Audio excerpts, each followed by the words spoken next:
पिछले जन्म में गांव की उस ब्यूटी ने मुझे रिजर्वर से सेव किया था, पर मैंने बदले में उसे सिर्फ टॉर्चर दिया। उसके साथ फोर्स्ड मैरिज की, और जब वो डिलीवरी के बाद कमजोर थी तब भी उसे ठंडे पानी में मछली पकड़ने भेज दिया। फिर भी उसने कभी मुझसे डिवोर्स नहीं लिया, बस हमारी लाइफ को बेटर करने का प्लान सोचती रही। लेकिन जब मेरी गैम्बलिंग की वजह से भारी लोन हो गया तो मैंने अपनी ही बेटी को सेल करने का डिसीजन लिया। ये सुनकर लिऊ रुयान पूरी तरह टूट गई और हमारी 1 साल की बेटी को लेकर उसी रिजर्वेयर में कूदकर उसने सुसाइड कर लिया। उसके मरने के बाद मुझे रियलिटी का शॉक लगा। अपने गुनाह कम करने के लिए बिलियनर बनने के बाद भी मैंने हर लड़की को रिजेक्ट कर दिया और अपना सारा पैसा और पावर बस टाइम मशीन की रिसर्च में लगा दिया, ताकि ताकि मैं पास्ट में वापस जाकर अपने उस मासूम सी लियो रुयान को सेव कर सकूं। शायद भगवान को भी मुझ पर तरस आ गया। जब मैं अपनी डेथ बेड पर था तो मुझे लगा कि मेरी टाइम मशीन मुझे पास्ट में ले आई है। पर जैसे ही मैंने अपनी आंखें खोली मैं सच में 30 साल पीछे आ चुका था। सामने दीवार के कोने में मेरी लियू रुयान डर से कांप रही थी, अपनी लाल आंखों को रगड़ते हुए। जब मुझे यकीन हुआ कि ये कोई सपना नहीं है तो मेरे मुंह से चीख निकल गई, वाइफ, क्या सच में तुम हो? बस जैसे ही मैं उसके पास गया वो बुरी तरह चिल्लाने लगी, दूर हटो, मुझे टच मत करना। उसकी आवाज में एक भयानक खौफ था। ये रिएक्शन देखकर मैं फ्रीज हो गया। मुझे अचानक याद आया, ये वही टाइम था जब वो अपनी फैमिली से पैसे मांग कर लाई थी ताकि बच्ची के लिए फूड ले सके, पर मैंने उससे वो पैसे भी छीन लिए थे। शराब के नशे में मैंने उसे कितनी बेरहमी से टॉर्चर किया था। ये सोचकर मुझे खुद पर इतनी नफरत हुई कि मैंने अपने ही मुंह पर जोर जोर से 10-12 थप्पड़ जड़ दिए। खून मेरे होठों से रिसने लगा। आंखों में आंसू लिए लियू रुयान चुपचाप मेरी इस हरकत को देखती रही और फिर उसने एक कड़वी स्माइल दी। उसे याद भी नहीं होगा कि मैंने ऐसा कितनी बार किया है। हर बार शराब का नशा उतरने के बाद मैं ऐसे ही घुटनों पर बैठकर ड्रामा करता था, माफी मांगता था, पर कभी नहीं बदला। वो मेरे हर टॉर्चर को बर्दाश्त कर सकती थी, लेकिन अपनी बच्ची को भूख से तड़पते हुए देखना उसके बर्दाश्त के बाहर था। तभी हमारी बच्ची के जोर जोर से रोने की आवाज ने मेरे ख्यालों का सिस्टम ब्रेक कर दिया। अब मैं बस खड़ा होकर देख नहीं सकता था। मैंने जल्दी से जमीन से अपने कपड़े उठाए और रोती हुई लियू रियान को शांत करते हुए कहा, रियान, तुम बस वेट करो, मैं अभी बच्ची के लिए कुछ खाने को लेकर आता हूँ। ये कहकर मैं गांव की उस इकलौती शॉप की तरफ दौड़ पड़ा। इस जवान बॉडी की एनर्जी इतनी हाई थी कि मैं बिना सांस फूले वहां पहुंच गया। शॉप के ओनर बूढ़े हुआंग ने मुझे देखते ही अपने पीले दांत दिखाते हुए पूछा, क्यों? फिर से शराब चाहिए? रेगुलर वाली या कोई और? पिछले जन्म में मेरे पास करोड़ों की वेल्थ थी। मैं चाहूं तो पूरी की पूरी बेबी फूड फैक्ट्री खरीद सकता था, पर इस मोमेंट में मेरी जेब में एक सिक्का तक नहीं था। शर्मिंदगी से नजरें झुकाते हुए मैंने कहा, हुआंग अंकल, मुझे बच्ची के लिए थोड़ा मील पाउडर चाहिए। आप मेरी बात का रेस्ट करें, मैं कल तक सारे पैसे क्लियर कर दूंगा। मेरी बात सुनकर उनकी आंखें फटी की फटी रह गई। एक गहरी सांस लेते हुए वो बड़बड़ाए, क्या किस्मत है बेचारी की, लिऊ रियान इस पूरे इलाके की सबसे ब्यूटीफुल और स्मार्ट लड़की थी और इसने इस लूजर से शादी कर ली। खुद तो प्रॉब्लम में है ही, अब बेचारी बच्ची भी सफर कर रही है। वहां अंकल ने बिना कुछ कहे मुझे मील पाउडर का पैकेट दे दिया। मैंने उन्हें थैंक्स बोला और फुल स्पीड में घर की तरफ दौड़ पड़ा। जैसे ही मैं कोर्टयार्ड में पहुंचा बच्ची के रोने की आवाज मेरे कानों में गूंजने लगी। मैं तेजी से कमरे में गया और भारी आवाज में बोला, वाइफ, देखो मैं बच्ची के लिए मील पाउडर ले आया। मेरी आवाज सुनते ही लियू रियान ने ऊपर देखा। मेरे हाथ में पैकेट देखकर वो अचानक से डिफेंस मोड में आ गई। उसने बच्ची को कसकर गले से लगा लिया। उसका पीला पड़ा चेहरा किसी गहरे खौफ से भर गया था। मैं तुम्हें वार्निंग दे रही हूँ, मेरी बच्ची को सेल करने की कोशिश मत करना, वरना मैं तुम्हारे साथ अपनी जान भी दे दूंगी। उसकी आवाज में एक भयानक पेन और डेस्परेशन था। मैं वहीं शॉक में फ्रीज हो गया। अचानक मेरे माइंड में एक फ्लैशबैक आया। मुझे याद आया कि पिछले जन्म में इसी टाइम मैंने अपनी बच्ची को एक कपल को सेल करने का प्लान बनाया था ताकि मुझे शराब के लिए पैसे मिल सके। मैं सच में एक मॉन्स्टर था। मेरा दिल अंदर तक टूट गया था। मैंने झुककर वो मील पाउडर की थैली उस टूटी हुई टेबल पर रख दी। रोंदे हुए गले से मैंने कहा, रियान, मैं जानता हूं मैं एक लूजर था, एक जानवर था, पर मुझ पर ट्रस्ट करो, मैं अपनी बच्ची को कभी सेल नहीं करूंगा। कल सुबह ही मैं टाउन जाकर कोई काम ढूंढूंगा। उसकी आंखों में एक कंफ्यूजन था, पर उससे कहीं ज्यादा शक। आखिर मैं पहले भी ऐसी फेक प्रॉमिस कई बार कर चुका था। मैं बिना किसी और रिएक्शन के सीधा कोर्टयार्ड से बाहर निकल गया।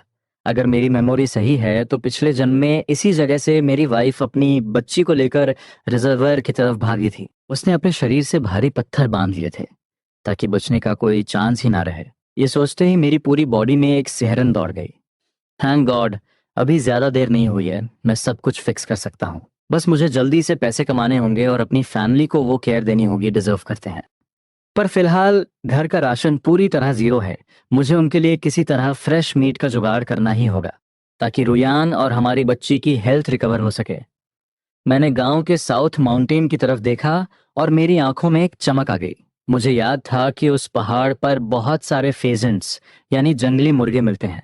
पिछले जन्म में मैं इतना लेजी था कि भूख से मर जाना पसंद करता, पर हंटिंग के लिए नहीं जाता। लेकिन अब मुझे इस चांस का पूरा यूज करना था। फेजेंट का सूप औरतों और बच्चों की हेल्थ के लिए एक मैजिक पोशन की तरह काम करता है और बचे हुए मीट को मार्केट में सेल भी किया जा सकता है। माउंटेन पर पहुंचते ही मैंने अपने अंडरवेयर से इलास्टिक निकाला, एक वाई शेप की लकड़ी तोड़ी और एक जुगाड़ू स्लिंग शॉट तैयार कर लिया। पिछले जन्म में रिच होने के बाद मुझे शूटिंग का काफी शौक था, तो मेरा एम एकदम परफेक्ट था। शुरू में थोड़ा टाइम लगा, पर जल्द ही मैं अपने फॉर्म में आ गया। कुछ ही घंटों की मेहनत के बाद मैंने कई छोटे बर्ड्स और एक बहुत बड़ा जंगली मुर्गा हंट कर लिया था।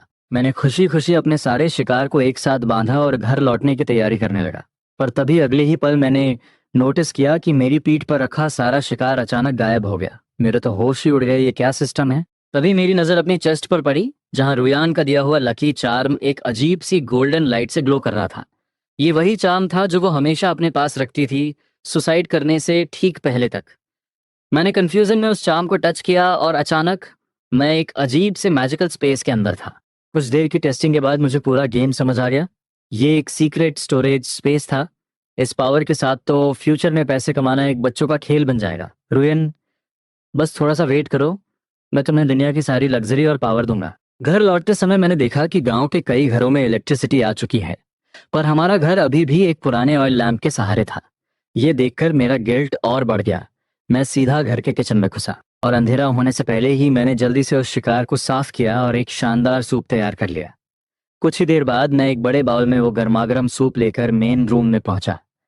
मैंने आवाज दी, रियान आओ खाना खा लो, मैंने स्पेशल तुम्हारे लिए सूप बनाया है। 3 बार आवाज देने के बाद वो धीरे धीरे अपने कमरे से बाहर आई। टेबल पे रखे उस मीट सूप को देखकर वो रुक गई। वो पास नहीं आई, बस वहीं खड़े होकर मुझे गहरी नफरत और शक की नजरों से घूरती रही। अपनी वाइफ को उन फटे पुराने पैच वाले कपड़ों में देखकर मेरा दिल फिर से दर्द से भर गया। इस मुश्किल टाइम में भी उसकी ब्यूटी एकदम अनमैच्ड थी और मुझ जैसे एक विलेन ने उसकी लाइफ पूरी तरह बर्बाद कर दी थी। मुझे अच्छी तरह पता था कि वो मेरे इस सडन चेंज पर इजीली ट्रस्ट नहीं करेगी। उसका ये डिफेंस मोड बिल्कुल नॉर्मल था। मुझे धीरे धीरे उसका ट्रस्ट वापस जीतना होगा। मुझे पता था कि अगर मैं वहीं खड़ा रहा तो वो उस खाने को टच भी नहीं करेगी। मैंने एक हल्की सी स्माइल दी और बोला, रुयान तुम आराम से खाओ, किचन में अभी और भी है, अगर कम पड़े तो मुझे बुला लेना। ये कहकर मैं सीधा मुड़ा और बाहर निकल गया। मेरे जाने के बाद लियू रुयान वहीं फ्रीज खड़ी रही। उस बाउल से उठती भाप को देखकर उसे लगा जैसे वो कोई सपना देख रही हो। क्या ये कोई लास्ट मील है? क्योंकि पास्ट का रिकॉर्ड यही था कि घर में जो भी अच्छा खाना होता था वो मैं अकेला खा जाता था और उसे सिर्फ बचा कुचा खाना और पानी मिलता था। इस मोमेंट में भले ही उसकी एनर्जी लेवल बिल्कुल डाउन थी और उसे तेज भूख लग रही थी, पर मेरे इस अजीब बिहेवियर के कारण वो खाना खाने की हिम्मत नहीं जुटा पा रही थी। वो धीरे से कमरे के दरवाजे तक आई और उसने मुझे बाहर बैठे सूप पीते हुए देखा। तभी उसकी नजर किचन के दरवाजे पर टंगे उस बड़े से जंगली मुर्गे पर पड़ी। उसे समझ आ गया कि ये मैंने माउंटेन पर हंट किया है, चोरी नहीं किया। इस बात से उसे थोड़ी तसल्ली हुई और वो वापस अंदर जाकर चुपचाप वो सूप पीने लगी। बहुत टाइम बाद उसे इतना अच्छा खाना मिला था, इसलिए उसने थोड़ा ज्यादा खा लिया और उसे डकार भी आ गई। खाने के बाद जब मैं चुपचाप सारे बर्तन क्लीन करने लगा तो रुयान पूरी तरह ब्लैंक हो गई, क्योंकि मैंने लाइफ में कभी कोई डोमेस्टिक काम नहीं किया था। सारा काम खत्म करके मैंने एक बड़ा बर्तन पानी का बॉईल किया और उसे कमरे में लेकर गया। रुयान, इस गर्म पानी से खुद को थोड़ा क्लीन कर लो। इतना कहकर मैंने वो बर्तन नीचे रखा और बिना उसके रिएक्शन का वेट किए मुड़कर बाहर आ गया। दरवाजे पर बैठकर मैं आसमान की तरफ देखने लगा और अपने फ्यूचर का प्लान सेट करने लगा। मुझे पैसे कमाने का कोई सॉलिड सिस्टम ढूंढना ही होगा। सर्दियां बस शुरू होने ही वाली थीं और यहाँ का टेम्परेचर -20 डिग्री तक चला जाता है। अगर मैंने जल्द ही नए विंटर क्लोथ्स और ब्लैंकेट्स का अरेंजमेंट नहीं किया तो रुयान और मेरी बच्ची ठंड से जम जाएंगे। तभी मैंने नोटिस किया कि अंदर पानी की आवाज आनी बंद हो गई थी। मैं पानी चेंज करने के लिए जैसे ही कमरे में एंटर हुआ, मुझे अचानक सामने देखकर रुयान बुरी तरह डर गई। उसने हड़बड़ाहट में अपने कपड़े से खुद को कवर किया और पीछे हटते हुए चिल्लाई, पास मत आना। उसका ये पैनिक रिएक्शन देखकर मुझे खुद पर और ज्यादा गुस्सा आया। मैं समझ गया था कि उसके माइंड का ये ट्रॉमा इतनी जल्दी हील नहीं होगा। मुझे अपने एक्शन से ही उसे सेफ फील कराना होगा। मैंने सॉफ्ट टोन में कहा, वाइफ डरो मत, मैं बस ये यूज्ड पानी बाहर निकालने आया हूँ। मैं तुम्हें टच भी नहीं करूंगा, प्लीज पीछे मत हटो, गिर जाओगी। मैं झुका और मैंने वो पानी का बर्तन उठाया और चुपचाप कमरे से बाहर आ गया। रुयन ने मेरी तरफ देखा तक नहीं और मेरे जाते ही जल्दी से अपने कपड़े पहन लिए। मैं वापस कोर्टयार्ड में आकर बैठ गया और अपना माइंड दौड़ाने लगा कि आखिर जल्दी से जल्दी अमीर कैसे बना जाए।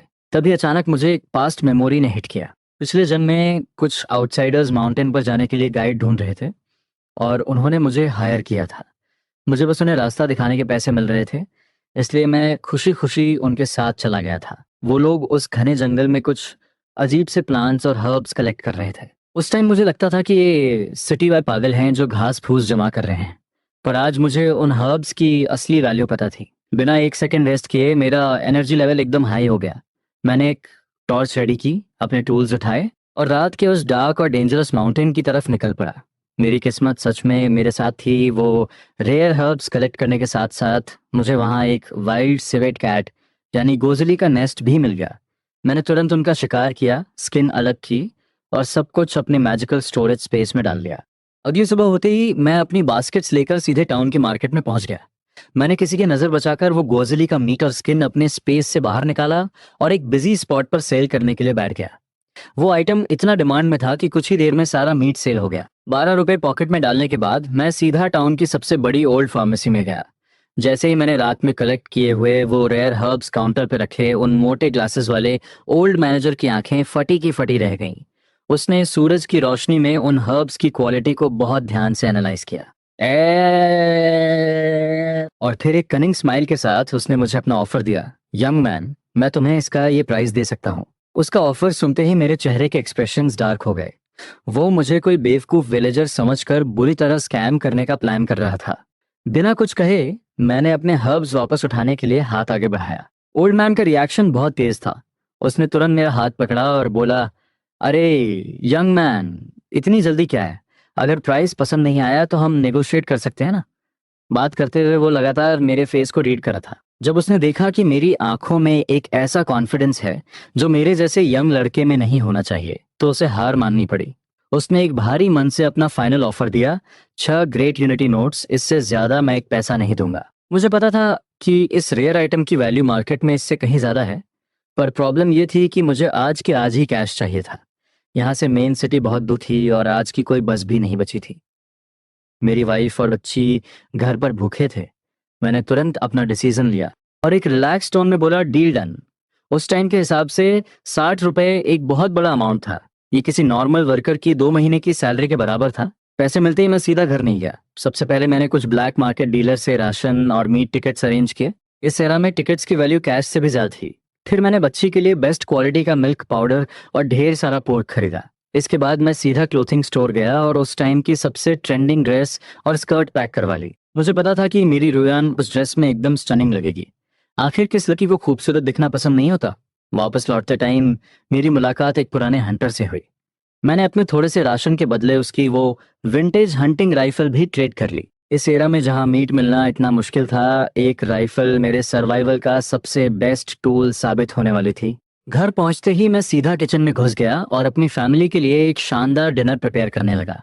जैसे ही बाहर अंधेरा हुआ, लियो रुयान अपनी पीठ पर बच्ची को बांधे और हाथ में कुछ मक्के की रोटियां लिए घर लौटी। कोर्टयार्ड में एंटर करते ही उसे फ्रेश मीट की खुशबू आई। वो किचन के दरवाजे पर आकर खड़ी हो गई और मुझे एकदम कोल्ड नजरों से देखने लगी। कल से मेरा ये बदला हुआ बिहेवियर उसे किसी हॉरर मूवी की तरह डरा रहा था। मीट देखकर उसके माइंड में पहला थॉट यही आया कि शायद मैं फिर से कोई गैम्बलिंग गेम जीत कर आया हूँ। पास्ट में भी जब मैं कुछ पैसे जीतता था तो ऐसे ही ओवर एक्साइटेड हो जाता था, पर हारने के बाद मैं एक मॉन्स्टर बनकर सारा गुस्सा उसी पर निकालता था। वो पूरे दिन की मेहनत के बाद बुरी तरह एग्जॉस्ट हो चुकी थी। उसके पास मेरे इस ड्रामे को एनालाइज करने की कोई एनर्जी नहीं बची थी। वो चुपचाप अपने कमरे में गई, मक्के की रोटियां साइड में रखी और सोती हुई बच्ची को बेड पर लिटा दिया। तभी अचानक उसकी नजर उस टूटी हुई टेबल पर रखे एक एक्सपेंसिव मिल्क पाउडर के डिब्बे पर पड़ी। वो देखते ही उसका दिमाग पूरी तरह ब्लैंक हो गया। वो तेजी से भागते हुए किचन में आई और बिना कुछ सोचे सीधा मेरे मुंह पर एक जोरदार थप्पड़ जड़ दिया। स्मैक। मैं अपने हाथ में वो फ्रेश मीट की प्लेट लिए हुए एकदम शॉक में रह गया।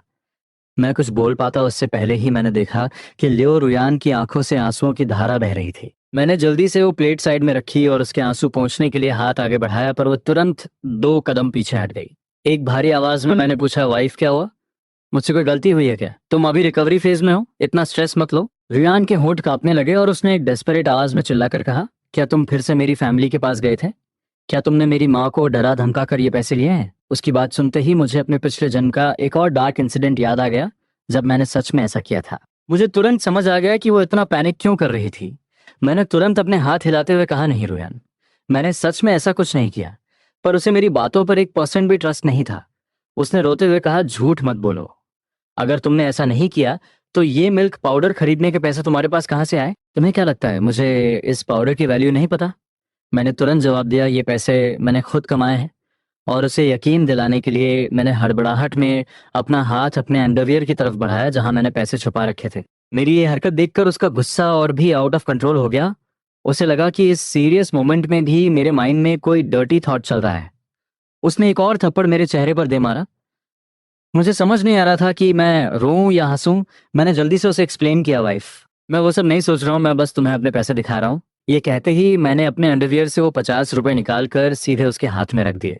उस भारी अमाउंट को देखते ही रुयान का पूरा सिस्टम हैंग हो गया। उसका सिर चकराने लगा और वो बैलेंस खोने लगी। मैंने उसे सपोर्ट करने के लिए हाथ बढ़ाया, पर उसने मुझे जोर से पीछे धकेल दिया। उसे अब भी लग रहा था कि मैंने ये पैसे कहीं से चोरी किए हैं। उसकी आंखों में वो बढ़ता हुआ खौफ देखकर मेरा हार्ट रेट एकदम तेज हो गया। मैंने पूरे डेस्परेशन के साथ उसे समझाना शुरू किया, वाइफ, मेरी बात सुनो। बीती रात मैं माउंटेन पे गया था, वहां मुझे कुछ रेयर शीहू हर्ब्स मिल गए। मैंने उन्हें टाउन ले जाकर सेल किया, जिससे मुझे टोटल 60 रुपए मिले। 10 रुपए का मैंने राशन और सामान ले लिया, और बाकी के ये 50 रुपए तुम्हारे सामने हैं। शीहू का नाम सुनते ही रुयान की आंखों में थोड़ा सा लॉजिक वापस आया। उसे पता था कि शीहू की मेडिकल वैल्यू बहुत हाई होती है, पर उसे ढूंढना ऑलमोस्ट इम्पॉसिबल था।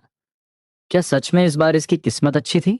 क्या मैंने बिना बात के इस पर शक किया? मेरी तरफ देखते हुए वो एक गहरे कंफ्यूजन में थी। उसका ट्रस्ट जीतने के लिए मैंने तुरंत अपना दायां हाथ उठाया और प्रॉमिस करते हुए कहा, मैं कसम खाता हूँ रुयान, मैंने कोई क्राइम नहीं किया है। अगर मैं झूठ बोल रहा हूँ तो भगवान मुझे अभी के अभी खत्म कर दे। मेरी आंखों में वो सच्चाई देखकर फाइनली उसने एक गहरी सांस ली। माहौल थोड़ा नॉर्मल होते ही मैंने एक हल्की स्माइल के साथ कहा, वाइफ, इन पैसों को अच्छे से छिपा कर रख लो। मैं बस अभी अपने बड़े भाई के घर थोड़ा फ्रेश मीट देकर आता हूँ। मुझे पता था कि मेरा मैजिकल स्पेस पैसों के लिए सबसे सेफ जगह थी, पर अपनी वाइफ के हाथ में अपनी सारी कमाई रखना एक रियल हस्बैंड की निशानी थी। मैंने वो प्लेट उठाई और अपने भाई के घर की तरफ निकल गया। रास्ते में मैंने हुआंग अंकल का सारा उधार भी क्लियर कर दिया। मेरे जाते ही रुयान ने तुरंत घर का दरवाजा लॉक किया। अपनी पूरी मैरिड लाइफ में उसने हमेशा मुझे पैसे छीनते हुए ही देखा था। ये लाइफ में पहली बार था जब मैंने खुद उसे इतनी बड़ी रकम ला कर दी थी। ये अमाउंट इतना बड़ा था कि अगर मैं कोई छोटा मोटा काम भी करूं तो भी हम 2-3 साल तक आराम से सरवाइव कर सकते थे। वो उस टूटे हुए कमरे में चारों तरफ देखने लगी और फाइनली उसने उस पैसे को 5 अलग अलग हिस्सों में डिवाइड करके घर के अलग अलग कोनों में सेफली हाइड कर दिया। इन सबको फिक्स करने के बाद जैसे ही मैंने बाहर से आते हुए एक भारी कदमों की आवाज सुनी, रुयन समझ गई थी कि मैं वापस आ गया हूँ। उसने दरवाजा खोला और मुझे इग्नोर करते हुए सीधा किचन की तरफ गई ताकि सोने से पहले पैर धोने के लिए थोड़ा पानी ले सके। पर किचन में एंटर करते ही उसका सिस्टम फिर से हैंग हो गया। पानी का ड्रम आधे से ज्यादा फाइन वाइट फ्लोर मैदे से भरा था, ऑयल का जार फुल था और छत से 15 किलो का एक बड़ा सा पोर्क मीट का पीस लटक रहा था। 15 किलो मीट! कौन सा नॉर्मल इंसान इतना मीट एक साथ लाता है? रुयन का माइंड पूरी तरह ब्लैंक हो गया था। क्या सच में ये इंसान बदल गया है? उसे अभी भी यकीन नहीं हो रहा था। आखिर कुत्ते की पूंछ कभी सीधी नहीं होती। अगली सुबह होते ही मैं फिर से माउंटेन की तरफ निकल पड़ा। मैं चाहता था कि सर्दी जब तक जमीन सॉफ्ट है मैं उन सारी जगहों को स्कैन कर लूं जहां मुझे शिहू हर्ब्स मिलने के चांस थे। अगर स्प्रिंग बसंत तक बात फैल गई कि मैं शिहू कलेक्ट करके पैसे कमा रहा हूं तो फिर मेरे लिए वहां से प्रॉफिट निकालना इम्पॉसिबल हो जाएगा। और मेरी किस्मत सच में कमल की थी। माउंटेन से नीचे उतरते टाइम मुझे एक बहुत ही रेयर और पुराना हिशो वू, एक कीमती चाइनीज हर्ब मिल गया। इसकी वैल्यू तो शीहू से भी कई गुना ज्यादा थी। घर लौटकर मैंने वो सारे हर्ब्स टेबल पर रख दिए। रोएन ने उस जंजर जैसे दिखने वाले हर्ब को देखा। उसने शायद इसके बारे में किसी बुक में पढ़ा था। एक गहरे कंफ्यूजन और शौक के साथ उसने पूछा, क्या ये ही शो वो है? उसकी आवाज में एक डाउट था। मुझे बिल्कुल भी एक्सपेक्टेड नहीं था कि मेरी वाइफ का नॉलेज लेवल इतना ब्रॉड होगा। गांव के ज्यादातर लोगों को तो इसकी वैल्यू का कोई आइडिया ही नहीं था, वरना माउंटेन पर इतने सारे रेयर हर्ब्स कभी बचते ही नहीं। अभी शिहू और हीशो की वैल्यू बहुत हाई थी। 10 साल बाद जब एग्रीकल्चरल टेक्नोलॉजी एडवांस हो जाएगी तो ये सब आर्टिफिशियली ग्रो होने लगेंगे और इनकी रेयरनेस खत्म हो जाएगी। पर फिर भी वाइल्ड हर्ब्स की प्राइस हमेशा स्काई हाई ही रहती है, क्योंकि असली वाइल्ड हर्ब्स मार्केट में इजीली नहीं मिलते। मैंने अपनी बत्ती से दिखाते हुए एक बड़ी सी स्माइल दी और बोला, बिल्कुल सही, ये ही शो वो ही है। कल मैं तुम्हें और बच्ची को टाउन लेकर चलूंगा, थोड़ा घूमेंगे और इन आइटम्स को फार्मेसी में सेल भी कर देंगे। टाउन जाने की बात सुनते ही रोयन की बॉडी अचानक फ्रीज हो गई। उसे मेरी वो पुरानी धमकी याद आ गई जब मैंने कहा था कि मैं बच्ची को टाउन के एक कपल को सेल कर दूंगा जिन्हें बच्चे नहीं हुए थे। उसके अंदर का वो डर अभी भी जिंदा था।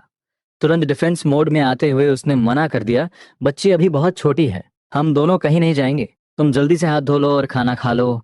मैंने तुरंत नोटिस कर लिया कि रुयान का मूड ऑफ हो गया था। मेरा प्लान तो बस उसे टाउन घुमाने और कुछ विंटर क्लोथ्स दिलाने का था, पर वो फिर से अलर्ट हो गई थी। साफ था कि उसे लग रहा था मैं फिर से बच्ची को सेल करने का कोई डार्क प्लान बना रहा हूँ। मेरे पिछले जन्म के वो घटिया एक्शंस इतनी जल्दी उसके माइंड से इरेज नहीं होने वाले थे। मुझे उसे टाइम देना ही होगा। मैंने चुपचाप मुंह धोया और रूम में आकर बैठ गया। तभी मेरी नजर टेबल पर रखे खाने पर पड़ी। एक प्लेट में गोल्डन फ्राइड एग्स थे और एक छोटी सी प्लेट में सुबह का चवा थोड़ा सा मीट। क्या उसने लंच में कोई सब्जी नहीं बनाई? अगर वो ऐसे ही खुद को भूखा मारती रही तो वो कभी रिकवर नहीं हो पाएगी। मुझे जल्दी से जल्दी और पैसे कमाने होंगे ताकि उसे फाइनेंशियली और मेंटली एक सिक्योरिटी फील हो सके। वाइफ, ये एग्स कहाँ से आए? मैंने पूछा। रुयन ने नजरें झुकाए हुए मुझे मैदे के सूप का एक बाउल दिया और बोली, तुम्हारे जाने के बाद मेरी माँ आई थी, वही देकर गई। उसने अपनी माँ के डिवोर्स वाले टॉपिक का एक वर्ड भी मेंशन नहीं किया। मुझे तो ये सोचकर ही भयानक एम्बैरेसमेंट फील हो रही थी कि मैंने अपनी सास से भी शराब के लिए पैसे छीने थे। मुझे इतनी शर्म आ रही थी कि मैंने उससे पूछा तक नहीं कि सास आखिर क्यों आई थी। मेरे माइंड में बस एक ही प्लान चल रहा था। कल इन हर्ब्स को सेल करने के बाद सबसे पहले मुझे सास से लिए हुए पैसे रिफंड करने हैं। मैंने अपना हाथ बढ़ाकर अपनी वाइफ को पास खींचा और उसे कुर्सी पर बिठा दिया। जल्दी खा लो, ये कहकर मैंने उसे एक वाइट ब्रेड मैदे की रोटी दी और खुद कॉर्नमील मक्के की रोटी का बड़ा सा टुकड़ा खाने लगा। रुयान ने वो रोटी ली और धीरे धीरे खाने लगी। वो बीच बीच में चोरी छुपे मुझे देख रही थी। वो सोच रही थी अगर ये इंसान हमेशा ऐसा ही रहे तो कितना अच्छा हो। पर तभी बाहर से किसी ने जोर जोर से दरवाजा पीटना शुरू कर दिया। अरे फोर्थ ब्रदर, हम 3 लोग रेडी हैं, बस तुम्हारी कमी है, जल्दी आओ, शराब और ताश तुम्हारा वेट कर रहे हैं। ये आवाज सुनते ही रुयान का चेहरा कागज की तरह सफेद पड़ गया। वो अपनी बड़ी बड़ी आंखों से मुझे घूरने लगी। उसे पक्का यकीन हो गया था कि मैं फिर से उनके साथ गया। ये आवाज सुनकर मैं एक सेकंड के लिए शॉक में आ गया। फिर मुझे याद आया कि ये लोग कौन है। मैंने अपनी चॉपस्टिक्स नीचे रखी और जैसे ही ऊपर देखा, अपनी वाइफ का वो पीला और डरा हुआ चेहरा देखकर मेरा दिल टूट गया। मैं तुरंत खड़ा हुआ और उसे अपने गले से लगा लिया। वाइफ, क्या हुआ? तुम्हारी तबीयत ठीक नहीं है? मेरी बाहों में आते ही रुयन की पतली और गोरी उंगलियों ने मेरी शर्ट को कसकर पकड़ लिया। उसके होंठ कांप रहे थे। तुम फिर से उनके साथ ताश खेलने और शराब पीने जा रहे हो? उसकी बात सुनकर मुझे फाइनली समझ आया कि वो इतना पैनिक क्यों कर रही थी। उसे डर था कि मैं अपने पुराने एडिक्शन में वापस जा रहा हूँ। मैंने अपनी आवाज को एकदम डीप और सॉफ्ट करते हुए उसे रिलैक्स करने की कोशिश की। डरो मत, मैं कहीं नहीं जा रहा। मैं अभी जाकर उन सबको भगाता हूँ। आज के बाद मैं कभी उन लूजर्स के साथ टाइम वेस्ट नहीं करूंगा। मेरी बाहों में सिर रखे हुए रुयान ने मुझे डाउटफुल नजरों से देखा और पूछा, क्या सच में तुम नहीं जाओगे? इसके बाद मैं सीधा कोर्टयार्ड के दरवाजे पर गया। वहां ए ल्यूजी नाम का एक लड़का एक बहुत ही स्लीजी स्माइल के साथ खड़ा था। फोर्थ ब्रदर, ये तो गलत बात है। भाभी अभी अभी डिलीवरी से उठी हैं और तुम उन्हें बेड से उतरने ही नहीं दे रहे। कितने दिन हो गए यार, तुम हमारे साथ एक ड्रिंक के लिए भी नहीं आए? उसकी इस बकवास को सुनते ही मेरी आंखों में एक भयानक गुस्सा और मर्डरस इंटेंट आ गया। अब से मुझसे बात करते टाइम अपनी जुबान साफ रखा, वरना अपना ये गंदा मुंह हमेशा के लिए बंद कर ले। बाकी के 2 लड़के जो पहले हंस रहे थे, मेरा ये डार्क एक्सप्रेशन देखकर तुरंत शांत हो गए। माहौल को लाइट करने के लिए उनमें से एक बोला, अरे फोर्थ ब्रदर, तुम तो जानते हो इसका मुंह ही ऐसा है। बात को सीरियसली मत लो, चलो हम सब ड्रिंक पर चलते हैं। उसने जैसे ही मेरे कंधे पर हाथ रखने की कोशिश की, मैंने उसका हाथ झटक दिया और बाकी दोनों को एक ठंडी नजर से घूरा। अगर तुम्हें ड्रिंकिंग या गैम्बलिंग करनी है तो आज के बाद कभी मेरे दरवाजे पर मत आना। मेरा ये डेडली एटीट्यूड देखकर वो तीनों ऐसे डर गए जैसे कोई भूत देख लिया हो। उनका सारा कॉन्फिडेंस जीरो हो गया। पर वो ए ल्यूजी अभी भी अपनी वो घटिया स्माइल दिए जा रहा था। बिना मौत का डर रखे उसने फिर से कमेंट किया, क्या बात है फोर्थ ब्रदर, भाभी ने सच में तुम्हें बेड से नहीं उतर दिया क्या? अब जब वो रिकवर हो गई हैं तो क्या हम भाइयों को भी एक चांस, इससे पहले कि वो अपना सेंटेंस पूरा कर पाता? मैंने पूरी पावर के साथ उसे एक जोरदार किक मारी। वो हवा में उड़ता हुआ सीधा पीठ के बल जमीन पर गिरा और दर्द से कराहने लगा। अगर अगली बार तेरे इस गंदे मुंह से ऐसा कुछ भी निकला तो मैं तेरी तीसरी टांग भी तोड़ दूंगा। ये बोलते हुए मैंने अपने पैर से उस पर और प्रेशर डाल दिया। जमीन पर पड़ा एरल्यूजी दर्द से तड़पते हुए चिल्लाने लगा है, दर्द हो रहा है। पास खड़े बाकी दोनों लड़के ये सीन देखकर इतने शॉक में थे कि उनके मुंह से एक वर्ड भी नहीं निकल रहा था। मेरे पूरे शरीर से एक डार्क एनर्जी निकल रही थी जो रात के अंधेरे में किसी डेमन जैसी लग रही थी। किसी की भी मुझे रोकने की हिम्मत नहीं हुई। मुझे बस एक ही डर था, कहीं मेरी वाइफ बाहर ना आ जाए। अगर उसने मेरा ये वायलेंट रूप देख लिया तो फिर से डर जाएगी और मेरी सारी मेहनत जीरो हो जाएगी। मैंने अपना पैर पीछे लिया और जमीन पर पड़े एयर लियूजी को घूरते हुए बोला, गेट लॉस्ट। वो दोनों लड़के तुरंत आगे आए। उन्होंने एयर लियूजी को उठाया और हड़बड़ाहट में बोले, फोर्थ ब्रदर, हम अभी जा रहे हैं। उनके जाते ही मैंने अपनी उस डार्क एनर्जी को कंट्रोल किया और वापस घर के अंदर आ गया। मेरे बाहर जाने के बाद से ही रुयान कमरे में बैठी हुई बहुत ज्यादा एंजाइटी फील कर रही थी। उसे लग रहा था कि हर एक सेकंड काटना मुश्किल हो रहा है। जब मैं काफी देर तक वापस नहीं आया तो उसे लगा कि अब सब खत्म हो गया, पर तभी उसे मेरे कदमों की आवाज सुनाई दी। उसकी आंखें तुरंत दरवाजे की तरफ फिक्स हो गईं। कुछ ही पल में रियान की उन डेड और उदास आंखों में एक नई चमक आ गई। मैं सच में उन लूजर्स के साथ गैम्बलिंग के लिए ही गया था। वो अभी शॉक में ही थी कि मैं उसके पीछे आ गया। मैंने अपनी बाहों से उसे कवर किया और उसकी गोरी चीक्स पर एक किस किया। क्या हुआ? अपने हस्बैंड को भूल गई क्या? मैं बस थोड़ा बाहर गया था और तुम मुझे मिस करने लगी। रुयन अभी भी सिचुएशन को प्रोसेस नहीं कर पा रही थी। उसे यकीन नहीं हो रहा था कि मैं सच में वापस आ गया हूँ। उसने बिना सोचे ही पूछ लिया, क्या तुम सच में अब उनके साथ टाइम स्पेंड नहीं करोगे? मैंने मुंह में रखा ब्रेड का टुकड़ा जल्दी से निकला और बोला, रिपोर्टिंग टू माई वाइफ। मैंने उन सबसे अपने सारे कनेक्शन कट कर दिए हैं। मैं अब कभी उनके साथ हैंग आउट नहीं करूंगा। चलो जल्दी से खाना खत्म करो, रात में हमें बहुत सारी फिजिकल एक्टिविटी करनी है। रुयान ने मेरी आधी बात सुनी और आधी इग्नोर कर दी। उसने बस सिर हिलाया और धीरे धीरे अपना खाना खाने लगी। खाते टाइम वो बार बार चोरी छुपे मुझे देख रही थी। मैं खाना बहुत स्पीड से खा रहा था, पर मेरा स्टाइल बिल्कुल भी मेसी नहीं था। मेरे शार्प और हैंडसम फेस के साथ वो सब कुछ एक मूवी सीन जैसा लग रहा था। जब उसने मुझसे शादी की थी तो उसका एक रीजन मेरी अट्रैक्टिव लुक्स भी थी। वो मेरे इसी आउटर अपीयरेंस से इम्प्रेस हो गई थी और बिना कुछ सोचे मुझ जैसे लूजर से शादी कर ली थी। मैंने नोटिस किया कि वो मुझे देखकर ब्लैंक हो रही थी। मुझे समझ नहीं आ रहा था कि उसके इस छोटे से माइंड में अब क्या चल रहा है। मैंने स्माइल करते हुए उसे टीज किया, वाइफ जल्दी खाना खत्म करो, बाद में बेड पर तुम मुझे आराम से देख सकती हो। मेरी इस फ्लर्टी बात से वो तुरंत रियलिटी में वापस आई। उसने मुझे एक एंग्री लुक दिया और शर्माते हुए अपना सिर नीचे कर लिया और फिर से अपना फोकस खाने पर लगा दिया। पर मैं लगातार उसे ही घूर रहा था और उसे देखकर मेरा प्यार और बढ़ रहा था। इस एरा में जहाँ रिसोर्सेज इतने लिमिटेड थे, खाने को अच्छा फूड नहीं था और कोई कॉस्मेटिक्स भी नहीं थे, फिर भी उसकी स्किन एकदम ग्लोइंग और फ्लॉलेस थी। वो मेरे पिछले जन्म की कई टॉप एक्ट्रेसेस से भी ज्यादा ब्यूटीफुल लग रही थी। तभी मेरी नजर उसके हाथों पर पड़ी। उसके जॉइंट्स रेड हो रहे थे। मैंने तुरंत उसका वो पतला सा हाथ पकड़ा और अपने सामने कर लिया। मुझे बाहर सूख रहे कपड़े याद आ गए। मैंने डिसाइड कर लिया कि कल जब मैं टाउन में अपने हर्ब सेल करूंगा तो ब्लैक मार्केट से एक वॉशिंग मशीन का टिकट अरेंज करूंगा। इस टाइम में ज्यादातर लोगों को तो वॉशिंग मशीन के बारे में पता भी नहीं था और कोई इसके लिए पैसे भी खर्च नहीं करना चाहता था। पर वॉशिंग मशीन आने के बाद मेरी वाइफ को कपड़े हाथों से रगड़ रगड़ कर नहीं धोने पड़ेंगे। मेरी इस इंटेंस नजरों से रुयान को बहुत एम्बैरेसमेंट फील हो रही थी। उसने तुरंत अपना हाथ खींचा और कोई बहाना बनाकर वहां से चली गई। अगली सुबह मैं जल्दी ही टाउन के लिए निकल पड़ा।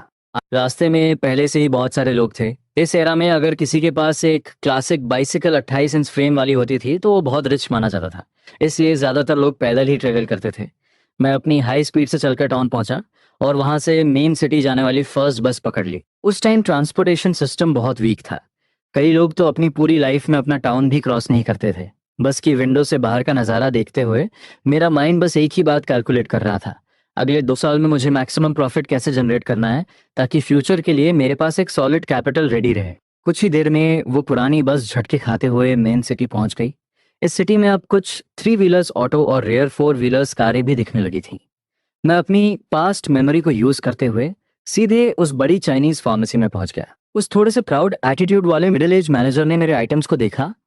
पहले उसने मुझे ऊपर से नीचे तक स्कैन किया और फिर वो शीहो उठाकर बहुत बारीकी से ऑब्जर्व करने लगा। उसे देखते ही समझ आ गया कि ये एक टॉप क्वालिटी वाइल्ड शीहो है। इसकी एक एक रूट बिल्कुल परफेक्ट थी। वो अंदर से बहुत हैरान था, ये यंग लड़का इतने फ्रेश और हाई क्वालिटी हर्ब्स कहाँ से लेकर आया है। उसने बहुत ही केयरफुली उस शीहो को काउंटर पर रखा और मेरी तरफ देखते हुए पूछा कि मुझे इसका क्या प्राइस चाहिए। जब उसने मुझे खुद प्राइस कोट करने को कहा तो मैंने भी बिना किसी हेजिटेशन के सीधा एक बड़ा नंबर बोल दिया। मुझे पता था कि वो पक्का नेगोशिएट करेगा और हुआ भी वही। जैसे ही उसने मेरा प्राइस सुना उसे समझ आ गया कि मैं कोई बेवकूफ़ नहीं हूँ जिसे वो इजीली स्कैम कर सके। उसने तुरंत मुझे पीछे के प्राइवेट रूम में इनवाइट किया। वहाँ लगभग 1 घंटे तक हमारी डिबेट चली और फाइनली मैंने अपने दोनों शीहू, वो रेयर ही शोवू और बाकी सारे आइटम्स उसे सेल कर दिए। मेरे पास वो मैजिकल स्पेस था इसलिए मुझे इन हर्ब्स को ड्राई या प्रिजर्व करने की टेंशन नहीं थी, वरना इतने दिनों में ये सब सड़कर खराब हो जाते। इस पूरी डील के दौरान मेरा और उस फार्मेसी ओनर का एक अच्छा कनेक्शन बन गया। उस ओनर का नेटवर्क बहुत स्ट्रांग था। सिटी के कई बड़े लोग उसके पास हाई क्वालिटी आइटम्स के लिए आते थे, इसलिए उसके पास इतना कैपिटल था कि उसने मेरे सारे रेयर आइटम्स एक ही बार में परचेज कर लिए। 30 ग्रेट यूनिटी नोट्स, एक बहुत बड़ा अमाउंट अपनी पॉकेट में रखकर मैं फार्मेसी से बाहर आया और सीधा स्टेट एंड डिपार्टमेंटल स्टोर की तरफ गया। मेरा प्लान था रुयान के लिए एक वॉशिंग मशीन खरीदना, पर जब मैंने वहां के सेल्स पर्सन से पूछा तो मेरा सिस्टम क्रैश हो गया। मेरी मेमोरी मुझे धोखा दे गई थी। इस एरा में वॉशिंग मशीन सिर्फ होटल्स और लॉन्ड्री शॉप्स के लिए होती थी। डोमेस्टिक यूज के लिए अभी वो मार्केट में आई ही नहीं थी। चाइना की पहली डोमेस्टिक वॉशिंग मशीन 1978 में बनी थी, जो अभी मैन्युफैक्चर भी नहीं हुई थी। पर लकीली वो ब्लैक मार्केट डीलर मुझे एक बहुत बड़ा कस्टमर समझकर फुल वीआईपी ट्रीटमेंट दे रहा था। जब उसे पता चला कि मुझे आज ही एक फ्रिज अपने गांव लेकर जाना है, तो उसने अपने एक जान पहचान वाले ट्रैक्टर ड्राइवर को बुला लिया। सिर्फ 5 रुपए में वो मेरा सारा सामान सीधा मेरे घर के दरवाजे तक ड्रॉप करने के लिए रेडी हो गया। मैंने तुरंत डील डन कर दी। डिपार्टमेंटल स्टोर से मैंने अपनी वाइफ के लिए एक थिक रेड स्वेटर खरीदा और बच्चे के लिए बहुत सारे ब्रांड न्यू कपड़े। जो भी मेरे माइंड में आया मैंने सब कुछ परचेज कर लिया, इतना कि वो ट्रैक्टर आधा भर गया था। वो ट्रैक्टर ड्राइवर मुझे देखकर शॉक में था। उसे यकीन नहीं हो रहा था कि फटे पुराने कपड़े पहनने वाले इस यंग लड़के के पास इतना कैपिटल है कि वो एक साथ इतनी शॉपिंग कर सके। जब मेरी सारी परचेसिंग खत्म हुई तब तक दोपहर हो चुकी थी। मैं उस ट्रैक्टर पर बैठ गया। रास्ते बहुत खराब थे तो मुझे पूरे टाइम उस फ्रिज को पकड़ कर रखना पड़ा। उसी टाइम मेरे घर पर जब रुयान सुबह उठी तो उसने देखा कि बच्ची उसके पास सो रही है, पर मैं गायब हूँ। दोपहर के टाइम गांव का लीडर वांग शुआनजू एक बहुत ही यंग और ब्यूटीफुल लड़की को लेकर मेरे घर पहुंचा। अरे, फोर्थ ब्रदर की वाइफ। ये ली त्यान त्यान है, सिटी से आई हुई एक एजुकेटेड यूथ। अब से ये तुम्हारे घर पर ही रहेगी। अपने हस्बैंड को बोल देना कि इसके रहने के लिए एक रूम खाली कर दे। ये सुनकर रुयान पूरी तरह पैनिक कर गई। हमारे घर में अचानक से एक नई लड़की? इन 3 छोटे से मिट्टी के कमरों में हम सब कैसे मैनेज करेंगे? एक कमरे में हम दोनों रहते हैं, बीच वाला मेन रूम डाइनिंग के लिए है और तीसरे रूम में सारा कबाड़ और एक्स्ट्रा सामान रखा है। वहां इसके रहने की जगह कहाँ है? लीडर साहब, वो अभी घर पे नहीं है, मैं इस बारे में कोई डिसीजन नहीं ले सकती। वांग शुआनजू के चेहरे पर एक इरिटेशन आ गई। उसने रुयान की बात को इग्नोर करते हुए अपना हाथ हिलाया, उस सिटी गर्ल को कुछ इंस्ट्रक्शंस दिए और वहां से सीधा निकल गया। अगर मैंने उसे वो मीट का पीस नहीं दिया होता तो वो इतनी ब्यूटीफुल और यंग लड़की को मेरे घर क्यों भेजता?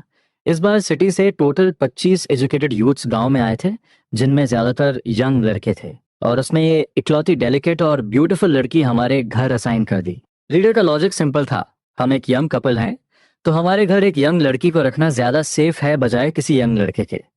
और उसे ये भी टेंशन नहीं थी कि कोई दूसरा लड़का मेरी वाइफ पे गंदी नजर डालेगा। लीडर के जाने के बाद ली त्यान अपने कैनवास बैग को पकड़े हुए वहां खड़ी रही।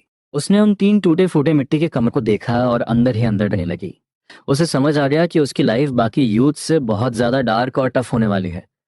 होंगमे नाम की लड़की को जिस फैमिली में भेजा गया था वो काफी रिच लग रहे थे। वो एक मिडिल एज कपल था जिनके 3 बच्चे थे और वो सब बहुत अच्छे कपड़े पहने हुए थे। रास्ते में आते टाइम ली त्यान ने सुना था कि जिस फैमिली में उसे भेजा जा रहा है उसका हस्बैंड एक नंबर का लूजर है, जो गैम्बलिंग करता है, शराब पीता है और अपनी वाइफ को पीटता है। और वो फैमिली इतनी गरीब है कि उनके पास खाने को भी कुछ नहीं है। यहाँ आने से पहले उसे लग रहा था कि लोग शायद थोड़ा एक्स्ट्रा बोल रहे हैं, पर अब इस घर की हालत देखकर उसे यकीन हो गया था कि उन्होंने कुछ भी फेक नहीं बोला था। इस घर की ओनर रुयान ने बहुत ही पुराने और मिसफिट कपड़े पहने हुए थे, पर फिर भी वो हद से ज्यादा ब्यूटीफुल थी। रुयान ने नोटिस कर लिया कि वो लड़की उसे ऊपर से नीचे तक स्कैन कर रही थी। रुयान ने पहले अपने पैच लगे हुए पुराने कपड़ों को देखा और फिर उस लड़की को जिसने एक बहुत ही ट्रेंडी स्कर्ट, वाइट सॉक्स और लेदर शूज पहने हुए थे। वो सच में बहुत ग्लैमरस लग रही थी। रुयान ने उसके उस जजिंग लुक को इग्नोर करते हुए कहा, तुम बैठ जाओ, वो रूम उसमें बहुत सारा कबाड़ भरा है। जब मेरे हस्बैंड वापस आएंगे तभी हम वो रूम तुम्हारे लिए क्लियर कर पाएंगे। इतना कहकर वो रूम में गई और एक थर्मस लेकर आई ताकि उस गेस्ट को पानी सर्व कर सके। ली त्यान थोड़ी ऑकवर्ड फील कर रही थी। उसने बस नोट किया और कोर्टयार्ड में रखे एक स्टूल पर बैठ गई। उसने रुयान की तरफ देखकर एक फेक स्माइल दी। उसके माइंड में बस एक ही प्लान चल रहा था, मुझे किसी भी तरह वो रिटर्न टू सिटी लेटर हासिल करना होगा। वो एक दिन भी इस डंपयार्ड में नहीं रुकना चाहती थी, स्पेशली एक ऐसे घर में जहाँ का ओनर एक क्रिमिनल और लूजर हो। उसे अब बहुत केयरफुल रहना होगा ताकि वो लूजर उस पर कोई गंदी नजर ना डाल सके। रुयान ने सोचा था कि वो लंच में कुछ सिंपल सा बना लेगी, पर अब घर में एक नई गेस्ट आ गई थी। तो उसे कुछ अच्छा बनाना ही पड़ेगा। उसने अपनी स्लीव्स रोल की और कुकिंग की प्रिपरेशन शुरू कर दी। लित्यांतिन को लगा कि अगर वो यहाँ फ्री में रहेगी तो अच्छा नहीं लगेगा, तो उसने अपने हाथ धोए और हेल्प करने के लिए किचन में गई। भाभी, क्या मैं फायरवुड लकड़ियां जला दूं? पर जैसे ही उसने किचन में एंटर किया, वो शॉक में फ्रीज हो गई। वो टूटा फूटा सा किचन अंदर से बहुत नीट और क्लीन था, और सबसे बड़ा शॉक, छत से मीट का एक बहुत बड़ा पीस लटक रहा था। इसने कहा था कि ये फैमिली इतनी गरीब है कि इनके पास खाने को कुछ नहीं है। जिस घर में राशन नहीं होता वो इतना बड़ा मीट कैसे अफोर्ड कर सकते हैं? रुयान अपना आटा गूंथने में बिजी थी। ली तियान की आवाज सुनकर उसने बिना देखे कहा, तुम्हारी हेल्प की जरूरत नहीं है। अगर तुम फ्री हो तो बाहर जाकर मेरी बच्ची का ध्यान रख लो। ली तियान ने नोट किया और किचन से बाहर आ गई। वो उस छोटे से बेड के पास गई और उस बच्ची को देखा। वो बच्ची बहुत ही क्यूट और डॉल जैसी लग रही थी, बस थोड़ी सी कमजोर थी। वो झुकी और उस बच्ची के साथ खेलने लगी। उसके माइंड में एक कंफ्यूजन था, ये ओनर रुयान तो मेरी ही एज की लग रही है, इतनी फेयर और ब्यूटीफुल है, फिर उसने इतनी जल्दी शादी क्यों कर ली? और उसकी एक बच्ची भी है। अगर इसकी लुक्स इतनी अच्छी हैं तो इसे तो कोई रिच और वेल सेटल्ड हस्बैंड मिल सकता था। फिर इसने ऐसे लूजर से शादी क्यों की? क्या उस आदमी ने इसे फोर्स किया था, या किसी मजबूरी में इसने शादी की थी? ये सब सोच कर ली त्यान को और ज्यादा डर लगने लगा। उसे अब इस घर में एक सेकंड भी नहीं रुकना था। वो सोच रही थी कि क्या वो वापस विलेज लीडर के पास जाकर अपनी लोकेशन चेंज करवा सकती है। किचन में रुयान बिजी थी और बाहर बैठी वो सिटी गर्ल अपने ही माइंड में एक पूरी सस्पेंस थ्रिलर मूवी डायरेक्ट कर रही थी। दोपहर के लगभग 4 बजे वो ट्रैक्टर जोरदार शोर करता हुआ गांव में एंटर हुआ और सीधा मेरे बताए हुए डायरेक्शन पर आकर मेरे दरवाजे पर रुक गया। कोर्टयार्ड में बैठकर मक्का छील रही रुयान ने जैसे ही बाहर ट्रैक्टर की आवाज सुनी, उसने तुरंत अपना काम छोड़ा। वो जल्दी से खड़ी हुई और दरवाजे की तरफ आई, और उसी टाइम उसने मुझे उस ट्रैक्टर से जंप करते हुए देखा। उसका माइंड फिर से कंफ्यूज हो गया, ये शोर मचाने वाले ट्रैक्टर पर बैठकर क्यों वापस आया है? इससे पहले कि रुयान मुझसे कुछ पूछ पाती, ट्रैक्टर ड्राइवर ने जोर से चिल्लाकर कहा, यंग मैन, तुम्हारे पास तो बहुत सारा सामान है, क्या तुम्हारे घर में इन सब के लिए स्पेस है? ये बोलते हुए वो ट्रैक्टर के पीछे गया। उसने पूरी पावर लगाकर उस भारी फ्रिज को किनारे तक खिसकाया। मैं तुरंत आ गया और उस फ्रिज को अपने कंधों पर उठा लिया। मैंने ड्राइवर को देखकर एक बड़ी सी स्माइल दी और बोला, टेंशन मत लो, फ्यूचर में हमारे पास बहुत स्पेस होगा। ये पूरा सीन देखकर पास खड़ी रियान पूरी तरह शॉक में थी। उसने एकदम ब्लैंक फेस के साथ पूछा, क्या ये सब तुमने खरीदा है? इतनी सारी चीजें और एक फ्रिज भी, इसमें तो बहुत पैसे और टिकट्स लगे होंगे। रियान की वो खूबसूरत और गोरी शक्ल देखकर मुझे समझ आ गया था कि उसके दिमाग में क्या चल रहा है। वो पैसों को लेकर टेंशन में थी। मैं उसके पास गया और प्यार से उसके गाल को छुआ। मेरे लिए ये पैसे कुछ भी नहीं थे। मैं तो बस ये चाहता था कि मेरी वाइफ अब से एक अच्छी और लग्जरी लाइफ जिए, अच्छा खाए, अच्छे कपड़े पहने, और उसे कभी कोई तकलीफ न उठानी पड़े। मैंने उसके कान के पास झुककर धीरे से फुसफुसाया, मैं तुम्हें बाद में सब कुछ डिटेल में बताऊंगा, अभी तुम साइड में खड़ी हो जाओ, कहीं तुम्हें चोट ना लग जाए। मैं पहले सारा सामान उतार लूं। मेरी बात सुनकर रुयान चुपचाप साइड में खिसक गई। पर जब उसने ट्रैक्टर से सामान को पहाड़ की तरह नीचे उतरते हुए देखा तो उसका दिल धक धक करने लगा।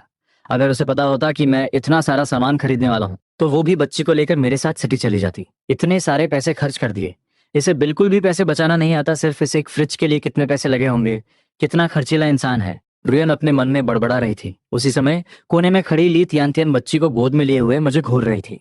यही वो इंसान है जिसे पूरा गांव एक गुंडा और लूजर कहता है। मैंने तो सोचा था कि ये देखने में भी बहुत भद्दा और बदसूरत होगा, पर ये तो किसी मूवी स्टार से भी ज्यादा हैंडसम है। उसने अपनी पूरी लाइफ में इतना गुड लुकिंग इंसान नहीं देखा था। मुझे देखकर उसका दिल जोर जोर से धड़कने लगा था। अब ली तियान को समझ में आ रहा था कि रुयन जैसी खूबसूरत औरत ने इतनी कम उम्र में इस गरीब घर में शादी क्यों कर ली थी।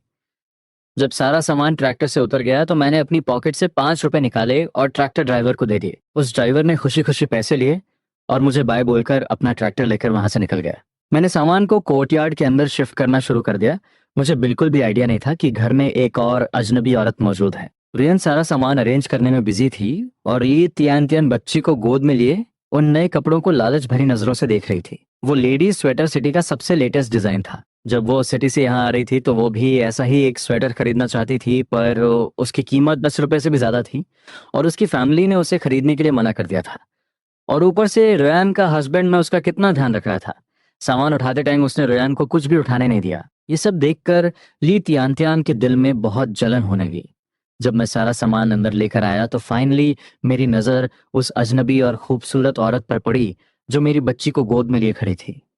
मैंने तुरंत अपनी नजरें हटाई और कंफ्यूजन के साथ रियान की तरफ देखा। रियान, क्या ये तुम्हारी कोई दोस्त है? रियान अपने काम में बिजी थी। मेरी बात सुनकर उसने जवाब दिया, अरे ये ली टियानचैन है, सिटी से आई हुई एक यूथ। गांव के लीडर ने इसे हमारे घर पर कुछ दिन रुकने के लिए भेजा है। तुम बताओ क्या हम वेस्ट वाले रूम को साफ करके इसके रहने का जुगाड़ कर दें? उसकी आवाज में एक हिचकिचाहट थी। वो जानती थी कि घर के डिसीजन मैं लेता हूँ, इसलिए वो मुझसे पूछे बिना कुछ भी कंफर्म नहीं करना चाहती थी। उसे डर था कि कहीं मैं फिर से गुस्सा ना हो जाऊं। घर में किसी आउटसाइडर के रुकने की बात सुनकर मेरे चेहरे पर एक इरिटेशन आ गई। मैं बिल्कुल नहीं चाहता था कि कोई अजनबी आकर मेरी और मेरी वाइफ की शांति खराब करे। पर जब मैंने रोयन की उन उम्मीद भरी नजरों को देखा तो मैं उसे मना नहीं कर पाया। मुझे लगा कि अगर मैंने मना किया तो शायद वो फिर से मुझसे डरने लगेगी। मैंने कुछ नहीं कहा और चुपचाप रुयान को अंदर वाले कमरे में ले गया। वहां पहुंचकर मैंने अपने इनर पॉकेट से वो सारे पैसे निकाले जो मैंने हर्ब्स बेचकर कमाए थे और सीधे रुयान के हाथ में रख दिए। उन सारे नए ग्रेट यूनिटी नोट्स को देखकर रुयान को अपनी आंखों पर यकीन नहीं हो रहा था। क्या सच में वो दो शीहू और एक ही शॉ वो इतने महंगे बिके? इतनी सारी शॉपिंग करने के बाद भी इतने सारे पैसे बच गए? जब मैंने उससे कहा कि मैं एक नया घर बनाना चाहता हूं तो उसने घबराकर तुरंत वो सारे पैसे छुपा दिए। मेरी उन एक्साइटेड नजरों को इग्नोर करते हुए वो गहरी सोच में पड़ गई। रुयान सोच रही थी कि अगर हम नया घर न बनाएं तो इन 2 बार कमाए हुए पैसों से हम तीनों कई सालों तक आराम से जी सकते हैं। पर अगर हमने घर बनाया तो ये पैसे कम पड़ जाएंगे और हमें फिर से उधार लेना पड़ेगा। पिछले 2 सालों में उसकी फैमिली और भाई ने उनकी बहुत फाइनेंशियल हेल्प की थी। अब उनके भी अपने बच्चे थे तो रुयान उनसे और पैसे मांगने की हिम्मत कैसे कर सकती थी? वो अभी इन ख्यालों में खोई हुई थी कि मैं उसके माइंड को पड़ गया। मैं अचानक आगे बढ़कर उसके गोरे और सॉफ्ट गालों पर एक किस कर दिया। बस करो वाइफ, पैसों की टेंशन तुम मुझ पर छोड़ दो। गाल पर अचानक हुए उस वार्म टच से रुयान का चेहरा टमाटर की तरह लाल हो गया। उसने मुझे एक प्यारी सी गुस्से वाली लुक दी और बोली, क्या कर रहे हो? बाहर कोई है? तुम्हें बिल्कुल भी शर्म नहीं आती? पर मेरी स्किन अब बहुत मोटी हो चुकी थी, मुझे किसी बात की कोई परवाह नहीं थी। मैं बस हंसते हुए अपनी खूबसूरत वाइफ को देखता रहा। तभी रुयन ने धीरे से याद दिलाया कि बाहर कोई हमारा वेट कर रहा है। मैं तुरंत सीरियस हुआ और धीरे धीरे चलकर कोर्टयार्ड में आ गया। बाहर आकर मैंने देखा कि वो सिटी गर्ल ली टियान अभी भी वहीं खड़ी है। उसने अपना लोकेशन चेंज करवाने का प्लान ड्रॉप कर दिया था। इस घर का ओनर वैसा बिल्कुल नहीं था जैसा गांव के लोग बता रहे थे। अभी जब रुयान सामान सेट कर रही थी तो ली टियान ने एक चीज बहुत ध्यान से नोटिस की थी। मैंने घर का सारा सामान खरीदा था, बच्ची के लिए कपड़े लिए थे और रुयान के लिए भी, पर मैंने खुद के लिए एक भी चीज नहीं ली थी। जो इंसान अपनी वाइफ के लिए इतना सोच सकता है वो पक्का एक बहुत केयरिंग और अच्छा इंसान होगा। सिटी से शॉपिंग करके आने वाले ज्यादातर आदमी हमेशा सबसे पहले खुद के लिए चीजें लेते हैं, पर यह इंसान बिल्कुल अलग था। लिटियांटियन अपने ख्यालों में खोई हुई थी और मैं वापस जाकर रुयान को पीछे से गले लगा चुका था। मैंने अपनी ठुड्डी रुयान के शोल्डर पे रखी और बहुत प्यार से पूछा, मैंने जो नए कपड़े तुम्हारे लिए खरीदे हैं तुमने वो ट्राई क्यों नहीं किए? क्या तुम्हें डिजाइन पसंद नहीं आया या फिर साइज में कोई प्रॉब्लम है? अगर तुम्हें वो अच्छे नहीं लगे तो हम किसी और दिन जाकर चेंज कर लेंगे। मेरी चौड़ी और मजबूत चेस्ट से टिककर रुयान की हार्ट बीट बहुत तेज हो गई थी। उसने शर्माते हुए अपनी गर्दन थोड़ी झुकाई और बोली, मुझे बहुत पसंद आए हैं पर प्लीज आइंदा से मेरे लिए और कपड़े मत खरीदना। मैं तो पूरा दिन घर में ही रहती हूँ, इतने अच्छे कपड़ों का मैं क्या करूंगी? उसकी बात सुनकर मैंने उसे अपनी गोद में उठा लिया और अपनी थाइस पर बैठा लिया। रियान अचानक हुए इस एक्शन से बहुत डर गई और उसके मुंह से एक हल्की सी चीख निकल गई। उसने गुस्से में अपने छोटे छोटे मुक्कों से मेरी चेस्ट पर 2 बार मारा। फिर उसने घबराकर दरवाजे की तरफ देखा। उसे डर था कि बाहर खड़ी ली त्यान त्यान ने हमारी बातें सुन ली होंगी। बस करो, घर में कोई और भी है, मुझे नीचे उतारो। रियान मेरे गले से आजाद होने की कोशिश कर रही थी पर मैंने उसे और कसकर पकड़ लिया और उसके गाल पर एक और किस किया। बस थोड़ी देर और ऐसे ही रहने दो। घर में एक गेस्ट होने की वजह से रुयान की बॉडी एकदम स्टिफ हो गई थी।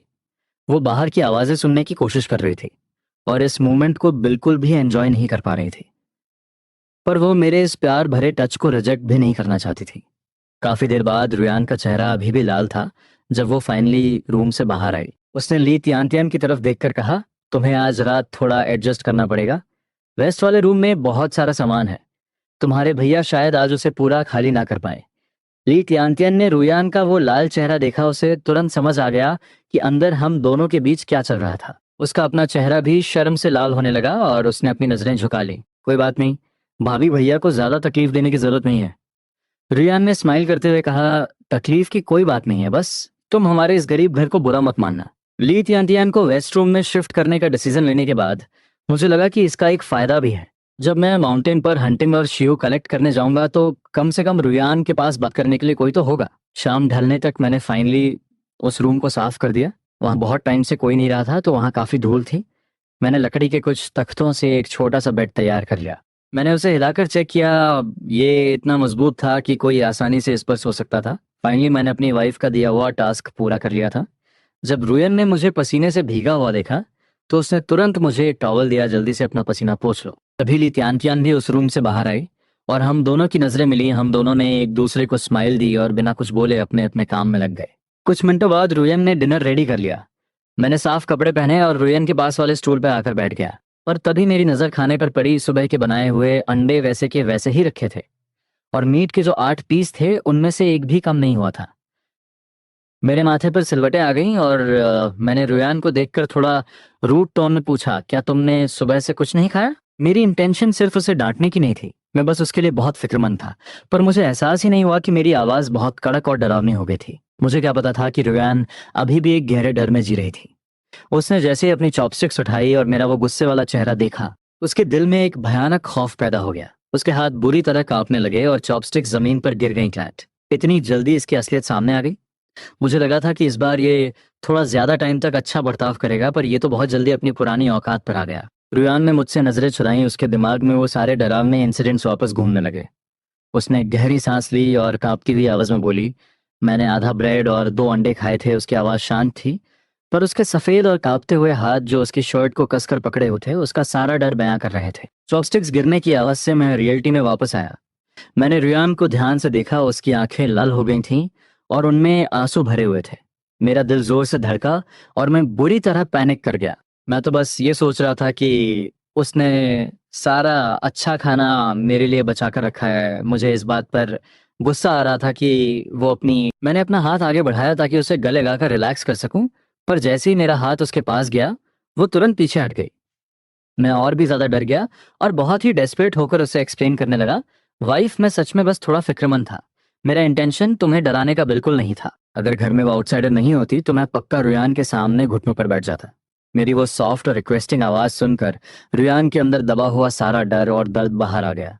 उसके आंसू मोतियों की तरह गिरने लगे। वो सच में बहुत डर गई थी। उसे लगा था कि मैं फिर से वो वायलेंट मॉन्स्टर बन गया हूँ जो बात बात पर उसे पीटता था। अपनी वाइफ को इस तरह रोता देख मेरा दिल टूट गया। मैंने उसे अपनी बाहों में उठाया और तेजी से ईस्ट रूम की तरफ चला गया।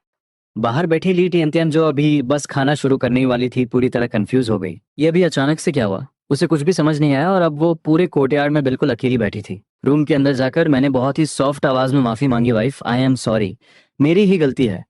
मुझे लगा कि तुमने जानबूझकर खाना नहीं खाया ताकि सब कुछ मेरे लिए बच जाए, इसीलिए मैं थोड़ा हाइपर हो गया। मैं पूरा दिन बाहर रहता हूँ तो तुम्हारा ध्यान नहीं रख पाता और इसी टेंशन में मेरी आवाज थोड़ी लाउड हो गई।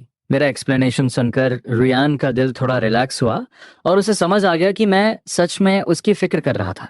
बाहर बैठी ली टियानचियन एक हाथ से अपना चेहरा पकड़े हुए सोच रही थी कि अंदर क्या चल रहा है। उसकी हिम्मत नहीं हो रही थी कि वो अंदर जाकर चेक करे, तो वो बस वहीं बैठकर वेट करने लगी। काफी देर बाद कमरे से कुछ आवाजें आईं और फिर हम दोनों बाहर आ गए। ली तियान तियान ने नोटिस किया कि रुयान की आंखों के किनारे अभी भी गीले थे, मतलब मैंने उसे मना लिया था। जब रुयान ने देखा कि ली तियान तियान उसे घूर रही है तो उसका चेहरा शर्म से और लाल हो गया। हम तीनों खाने के लिए बैठे। रुयान ने एक जोड़ी चॉपस्टिक्स ली तियान तियान को दी, खाना शुरू करो, और फिर उसने एक जोड़ी मुझे दी। मैंने खाना शुरू किया और पूरे टाइम ली तियान तियान की तरफ एक बार भी नहीं देखा। रुयान ने एक वाइट ब्रेड ली तियान तियान को दी और कहा, खा लो, फॉर्मल होने की कोई जरूरत नहीं है, इसे अपना ही घर समझो। ली तियान तियान ने ब्रेड ली और धीरे से एक बाइट लिया। उसे सच में समझ नहीं आ रहा था कि ये फैमिली आखिर गरीब है या अमीर। अगर ये गरीब हैं तो ये fine white bread, fried eggs और मीट खा रहे हैं। ऐसा खाना तो सिटी के अमीर घरों में भी मुश्किल से मिलता है। पर अगर ये अमीर हैं तो ये 3 टूटे फूटे मिट्टी के कमरों में रहते हैं। आज खरीदे हुए फ्रिज को छोड़कर घर में कोई ढंग का फर्नीचर नहीं है।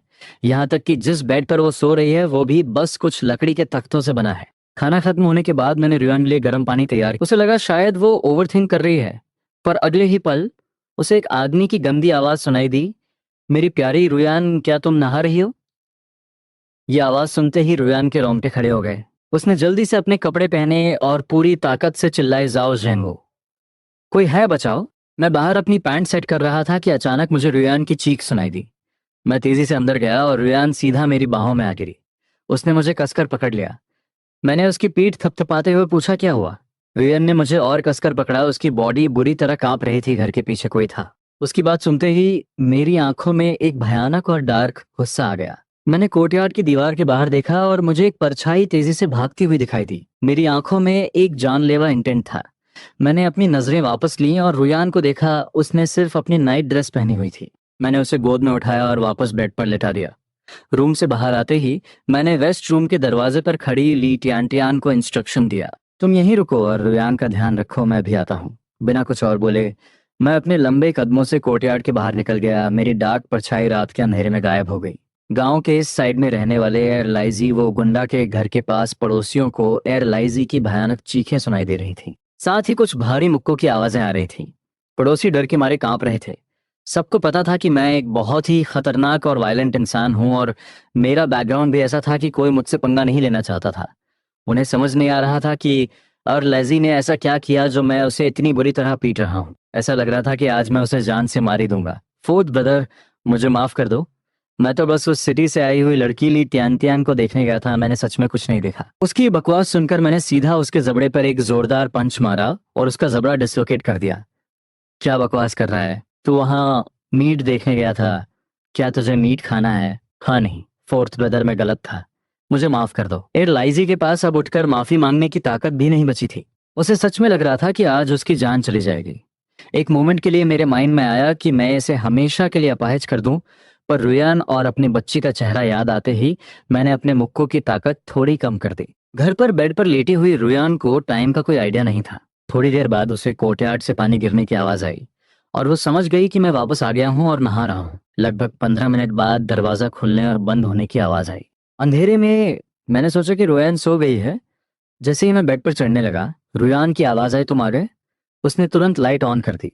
मैंने अपना मोशन रोका और उसे देखा। वो अपना सिर अपने एक हाथ पर टिकाए हुए लेटी थी। उसके काले बाल उसके गोरे कंधों पर फैले हुए थे। उसने सिर्फ एक पतली सी स्लीवलेस टी शर्ट और शॉर्ट्स पहने हुए थे। उसकी गोरी और लंबी टांगे पूरी तरह एक्सपोज थीं। इस हॉट सीन को देखकर मेरी आंखों में एक इंटेंस डिजायर आ गई। मैं उसके पास गया और उसके एकदम करीब लेट गया। फिर मैंने हाथ बढ़ाकर लाइट ऑफ कर दी। अंधेरे में मैंने रुयान को अपनी बाहों में लिया। उसकी पतली कमर पर हाथ रखा और प्यार से उसकी पीठ सहलाते हुए बोला, अब सब ठीक है वाइफ, डरो मत। उसकी आधी बॉडी मेरे ऊपर थी और मैं उसके इस सॉफ्ट टच से खुद को कंट्रोल करने की कोशिश कर रहा था। अंधेरे में उसकी बॉडी से आने वाली वो स्वीट सी खुशबू मुझे और क्रेजी कर रही थी। मैंने अपना थ्रोट क्लियर किया और एक डीप भारी आवाज में कहा, सब ठीक है, अब सो जाओ।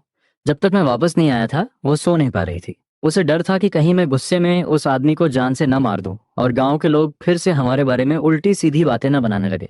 वो बहुत डरी हुई थी, इसीलिए वो एक बिल्ली के बच्चे की तरह मेरी बाहों में छिपी हुई थी। मेरे मजबूत सीने पर सिर रखकर मेरी हार्ट बीट सुनते हुए फाइनली उसका रोना बंद हो गया। वो जोर से रो भी नहीं पा रही थी। उसे डर था कि बच्ची की नींद न खुल जाए। अपनी वाइफ की ये हालत देखकर मुझे लगा कि मैंने उस एयरलाइजी को बहुत कम पीटा है। मुझे लगा था कि मेरे डर से गांव का कोई भी आदमी मेरी वाइफ की तरफ देखने की हिम्मत नहीं करेगा, पर किसी में इतनी हिम्मत कैसे आ गई? खैर, आज के बाद गांव का कोई भी इंसान ऐसी घटिया हरकत करने की हिम्मत नहीं करेगा। मेरे चेहरे पर थकान देखकर रियान सोचने लगी कि मैं पूरा दिन शीहो ढूंढने में मेहनत करता हूँ, फिर उसे बेचकर जो पैसे आते हैं वो मुझे दे देता है और अब मुझे प्रोटेक्ट भी कर रहा है। उसे फाइनली यकीन हो गया था कि मैं सच में बदल गया हूँ। अंधेरे में रोते रोते रुयान फाइनली सो गई। उसकी एक जैसी सांसों की आवाज सुनकर मुझे भी रिलैक्स फील हुआ। अगली सुबह रियान गहरी नींद में थी जब उसे बाहर से बहुत शोर शराबा सुनाई दिया। कोर्टयार्ड के बाहर जॉ की वाइफ काम करने वाले लोगों को मीठा पानी सर्व कर रही थी। उस टाइम शुगर भी एक बहुत रेयर आइटम था जिसे लोग आसानी से यूज नहीं करते थे। वहां खड़ी एक गॉसिप करने वाली औरत साओ फुंगजिए ने मीठा पानी पिया और जाओ की वाइफ के पास आकर धीरे से पूछा, भाभी कल रात मुझे तुम्हारे फोर्थ ब्रदर के घर से रुयान की चिल्लाने की आवाज आई थी, क्या कुछ हुआ था? जाओ की वाइफ ने पानी का जग नीचे रखा और उस गॉसिप करने वाली औरत को देखा। अरे तुम्हारा घर तो यहाँ से 2 मील दूर है, तुम्हें कैसे सुनाई दिया? क्या तुम रात को फ्री होकर यंग कपल्स के घरों के बाहर उनकी बातें सुनने जाती हो? मैं इतनी भी फ्री नहीं हूँ। क्या तुम लोगों के बेडरूम के बाहर कान लगाकर उनकी बातें सुनती हो? साओ फोंगजे ने एक फेक स्माइल दी और कुछ नहीं बोली। कल रात उसे खबर मिली थी कि मैंने गांव के ईस्ट साइड रहने वाले एयरलाइजी को इतनी बुरी तरह पीटा है कि वो आधा मर चुका है और उसकी एक टांग भी टूट गई है। और साथ ही मेरे घर आई हुई वो सिटी गर्ल भी बहुत नखरे कर रही थी, तो उसने अपने दिमाग में एक थ्योरी बना ली थी। पक्का उस सिटी गर्ल ने मेरे फोर्थ ब्रदर साथ कोई अफेयर किया होगा। वो ये मनगढ़ंत कहानी पूरे गांव में फैलाने के लिए बेताब थी। जाओ की वाइफ को उसकी बातों में कोई इंटरेस्ट नहीं था। काओ फंगजे असल में जाओ के सबसे बड़े मामा के दूसरे बेटे की वाइफ थी। वो दिखने में तो सुंदर थी, पर उसका नेचर बहुत ही घटिया था। वो हमेशा दूसरों की बुराई करती थी और बिना सोचे कुछ भी बोल देती थी। जाओ की वाइफ ने बाकी लोगों को पानी दिया और फिर मेरे पास आकर धीरे से बोली, तुम जाकर वॉन्चिंग रुयन को देख लो। वो तो सुबह जल्दी, मुझे याद आया कि जब मैं सुबह उठा था तो वो सो रही थी और अभी सुबह के 10 बज रहे थे। मुझे थोड़ी टेंशन हुई। मैंने जल्दी से हाथ धोए और अपने लंबे कदमों से घर के मेन रूम की तरफ गया। दरवाजा खोला और अंदर जाकर उसे बंद कर दिया। फिर मैंने बेडरूम का पर्दा हटाया और अंदर गया। बेड पर लेटी हुई मेरी खूबसूरत वाइफ को देखकर मेरी सांसें अटक गईं। उसने बहुत ही छोटे कपड़े पहने हुए थे। शॉर्ट्स इतने छोटे थे कि उसकी गोरी और सॉफ्ट थाइज साफ दिख रही थीं। दरवाजा खुलने की आवाज से रुयान की आंख खुल गई। मैंने तुरंत आगे बढ़कर उसे अपनी बाहों में भर लिया। मेरा एक हाथ उसकी कमर पर था और दूसरा उसके हिप्स पर। मेरी सांसों में उसके सॉफ्ट और खुशबूदार शरीर की महक भर गई। मैंने उसके कान के पास अपनी आवाज को थोड़ा डीप करते हुए कहा, उठ गई? चलो जल्दी से कपड़े बदल लो, मैं तुम्हारे लिए नाश्ता लेकर आता हूँ। मेरी आवाज में एक अजीब सा नशा था। रुयन ने देखा कि कमरे के पर्दे अभी भी बंद थे और बाहर से बहुत शोर आ रहा था। उसने कंफ्यूज होकर पूछा, बाहर इतना शोर क्यों है? कोर्टयार्ड में क्या हो रहा है? मैंने मुश्किल से अपने गले को साफ किया। मैं उस नरम एहसास को इग्नोर करने की कोशिश कर रहा था जो मेरी चेस्ट पर था। मैंने स्माइल करते हुए कहा, तुम अभी बाहर मत आना, तो फिर मुझे छोड़ो ना, रियान ने कहा। पर मैंने उसे छोड़ने के बजाय और भी कसकर पकड़ लिया और एक फ्लर्टी स्माइल के साथ बोला, पहले मुझे किस करो फिर छोड़ूंगा। क्या बचपना है? छोड़ो मुझे, बाहर इतने सारे लोग हैं। रियान ने मुझे दूर धकेलने की कोशिश की। इसमें बचपना क्या है? तुम मेरी वाइफ हो। अगर तुम मुझे किस भी नहीं कर सकती तो क्या तुम मुझसे प्यार नहीं करती? मैंने एक फेक उदास आवाज में कहा। रियान कुछ एक्सप्लेन करना चाहती थी पर उसने कुछ नहीं बोला और चुपचाप आगे आकर मेरे गाल पर एक हल्का सा किस कर दिया। लो हो गया, अब मुझे छोड़ो। मेरे गाल पर उसका वो सॉफ्ट टच महसूस होते ही मेरी आंखों में एक चमक आ गई। मैंने खुशी से उसका वो छोटा सा चेहरा अपने हाथों में पकड़ा और उसके होठों पर एक इंटेंस किस कर दिया। अगले ही पल रियन की सांसों में एक गर्म और पैशनेट एहसास भर गया। मेरी काली आंखें हल्की सी कांपी जब मैं उसके उन नरम और गर्म होठों को महसूस किया तो मुझे ऐसा लगा जैसे करंट लग गया हो। मैंने उसकी पतली कमर को और कसकर पकड़ लिया। मेरा बस चलता तो मैं उस सॉफ्ट बॉडी को अपने अंदर ही समा लेता। क्या कर रहे हो? क्या तुम थकते नहीं हो? रुयान ने मुझे हल्का सा धक्का देते हुए कहा। मेरी आंखों में एक गहरा रंग आ गया और मैंने एक रिलैक्स टोन में कहा, मैं तो बस अपना प्यार दिखा रहा था। रुयान ने अपनी आईब्रो उठाई और बोली, मुझे कमरे में बैठे बैठे बहुत बोरियत हो रही है। क्या मैं बाहर आकर कुछ हेल्प कर दूं? मैंने बिना सोचे तुरंत मना कर दिया, अगर तुम बोर हो रही हो तो मैं भाभी को अंदर भेज दूंगा, वो तुमसे बातें करेंगी। मेरी बात सुनकर रुयान को समझ आ गया कि मैं उसे बाहर नहीं आने दूंगा। जब मैं कमरे से बाहर गया तो वो बोर होकर वापस बच्ची के साथ खेलने लगी। बाहर बहुत सारे लोग काम कर रहे थे, इसलिए उसी दिन शाम 4 बजे तक दीवार पूरी बन गई। 2 मीटर ऊंची दीवार और उसके ऊपर मैंने बहुत सारे टूटे हुए कांच के टुकड़े लगवा दिए। अब कोई बिना सीढ़ी के 2 मीटर ऊंची दीवार कूदने का सोच भी नहीं सकता था और अगर वो कांच पर चढ़ा तो उसका बुरा हाल होना तय था। गांव में घर बनाने से पहले दीवार बनाने वाला मैं पहला इंसान था। तुम्हें पता है, कल रात जब मैं वॉशरूम गई थी तो मैंने उसे लाइजी को रियोन के कमरे से चुपके से बाहर आते हुए देखा। काओफंगजे ने एक गंदी स्माइल के साथ कहा, मुझे तो लगता है कि उन दोनों के बीच कुछ चल रहा है। क्या सच में? जेंग नोंगशा ने शौक में कहा, अगर ये सच है तो रुयन तो बहुत ही कैरेक्टरलेस औरत है। वो दोनों औरतें आंखें मटकाते हुए कानाफूसी कर रही थी और रियान के बारे में बहुत ही चीप बातें कर रही थी। मैं उन दोनों को दूर से घूर रहा था और उनकी एक एक बात मेरे कानों तक पहुंच गई। ये दोनों औरतें सच में बहुत घटिया हैं। मेरे माँ ने इन दोनों चुड़ैलों से शादी कैसे कर ली? वो यहाँ हेल्प करने नहीं आई थी, बस फ्री का मीठा पानी पीने आई थी। मैंने नोटिस किया था कि चाओ फोंगजे एक बड़ा सा मग लेकर आई थी और उसकी पॉकेट भी फुल थी। पक्का उसने काम करने वालों के लिए रखे हुए स्नैक्स चुराए होंगे। कल रात मैंने एयर लाइजी को तो सब सिखा दिया, पर इन दोनों चुड़ैलों को भी एक ही बार में ऐसा सबक सिखाना पड़ेगा कि ये दोबारा अपना गंदा मुंह न खोलें। रात का डिनर करने के बाद मैं सीधे अपने मामा वांग दशान के घर की तरफ निकल पड़ा। मेरे मामा और उनके दोनों बेटे अभी भी एक ही घर में रहते थे। जब मैं वहां पहुंचा तो वो सब डिनर कर रहे थे। मुझे इस टाइम वहां देखकर सब शॉक हो गए। जिंगू, तुमने खाना खा लिया? मामा ने पूछा।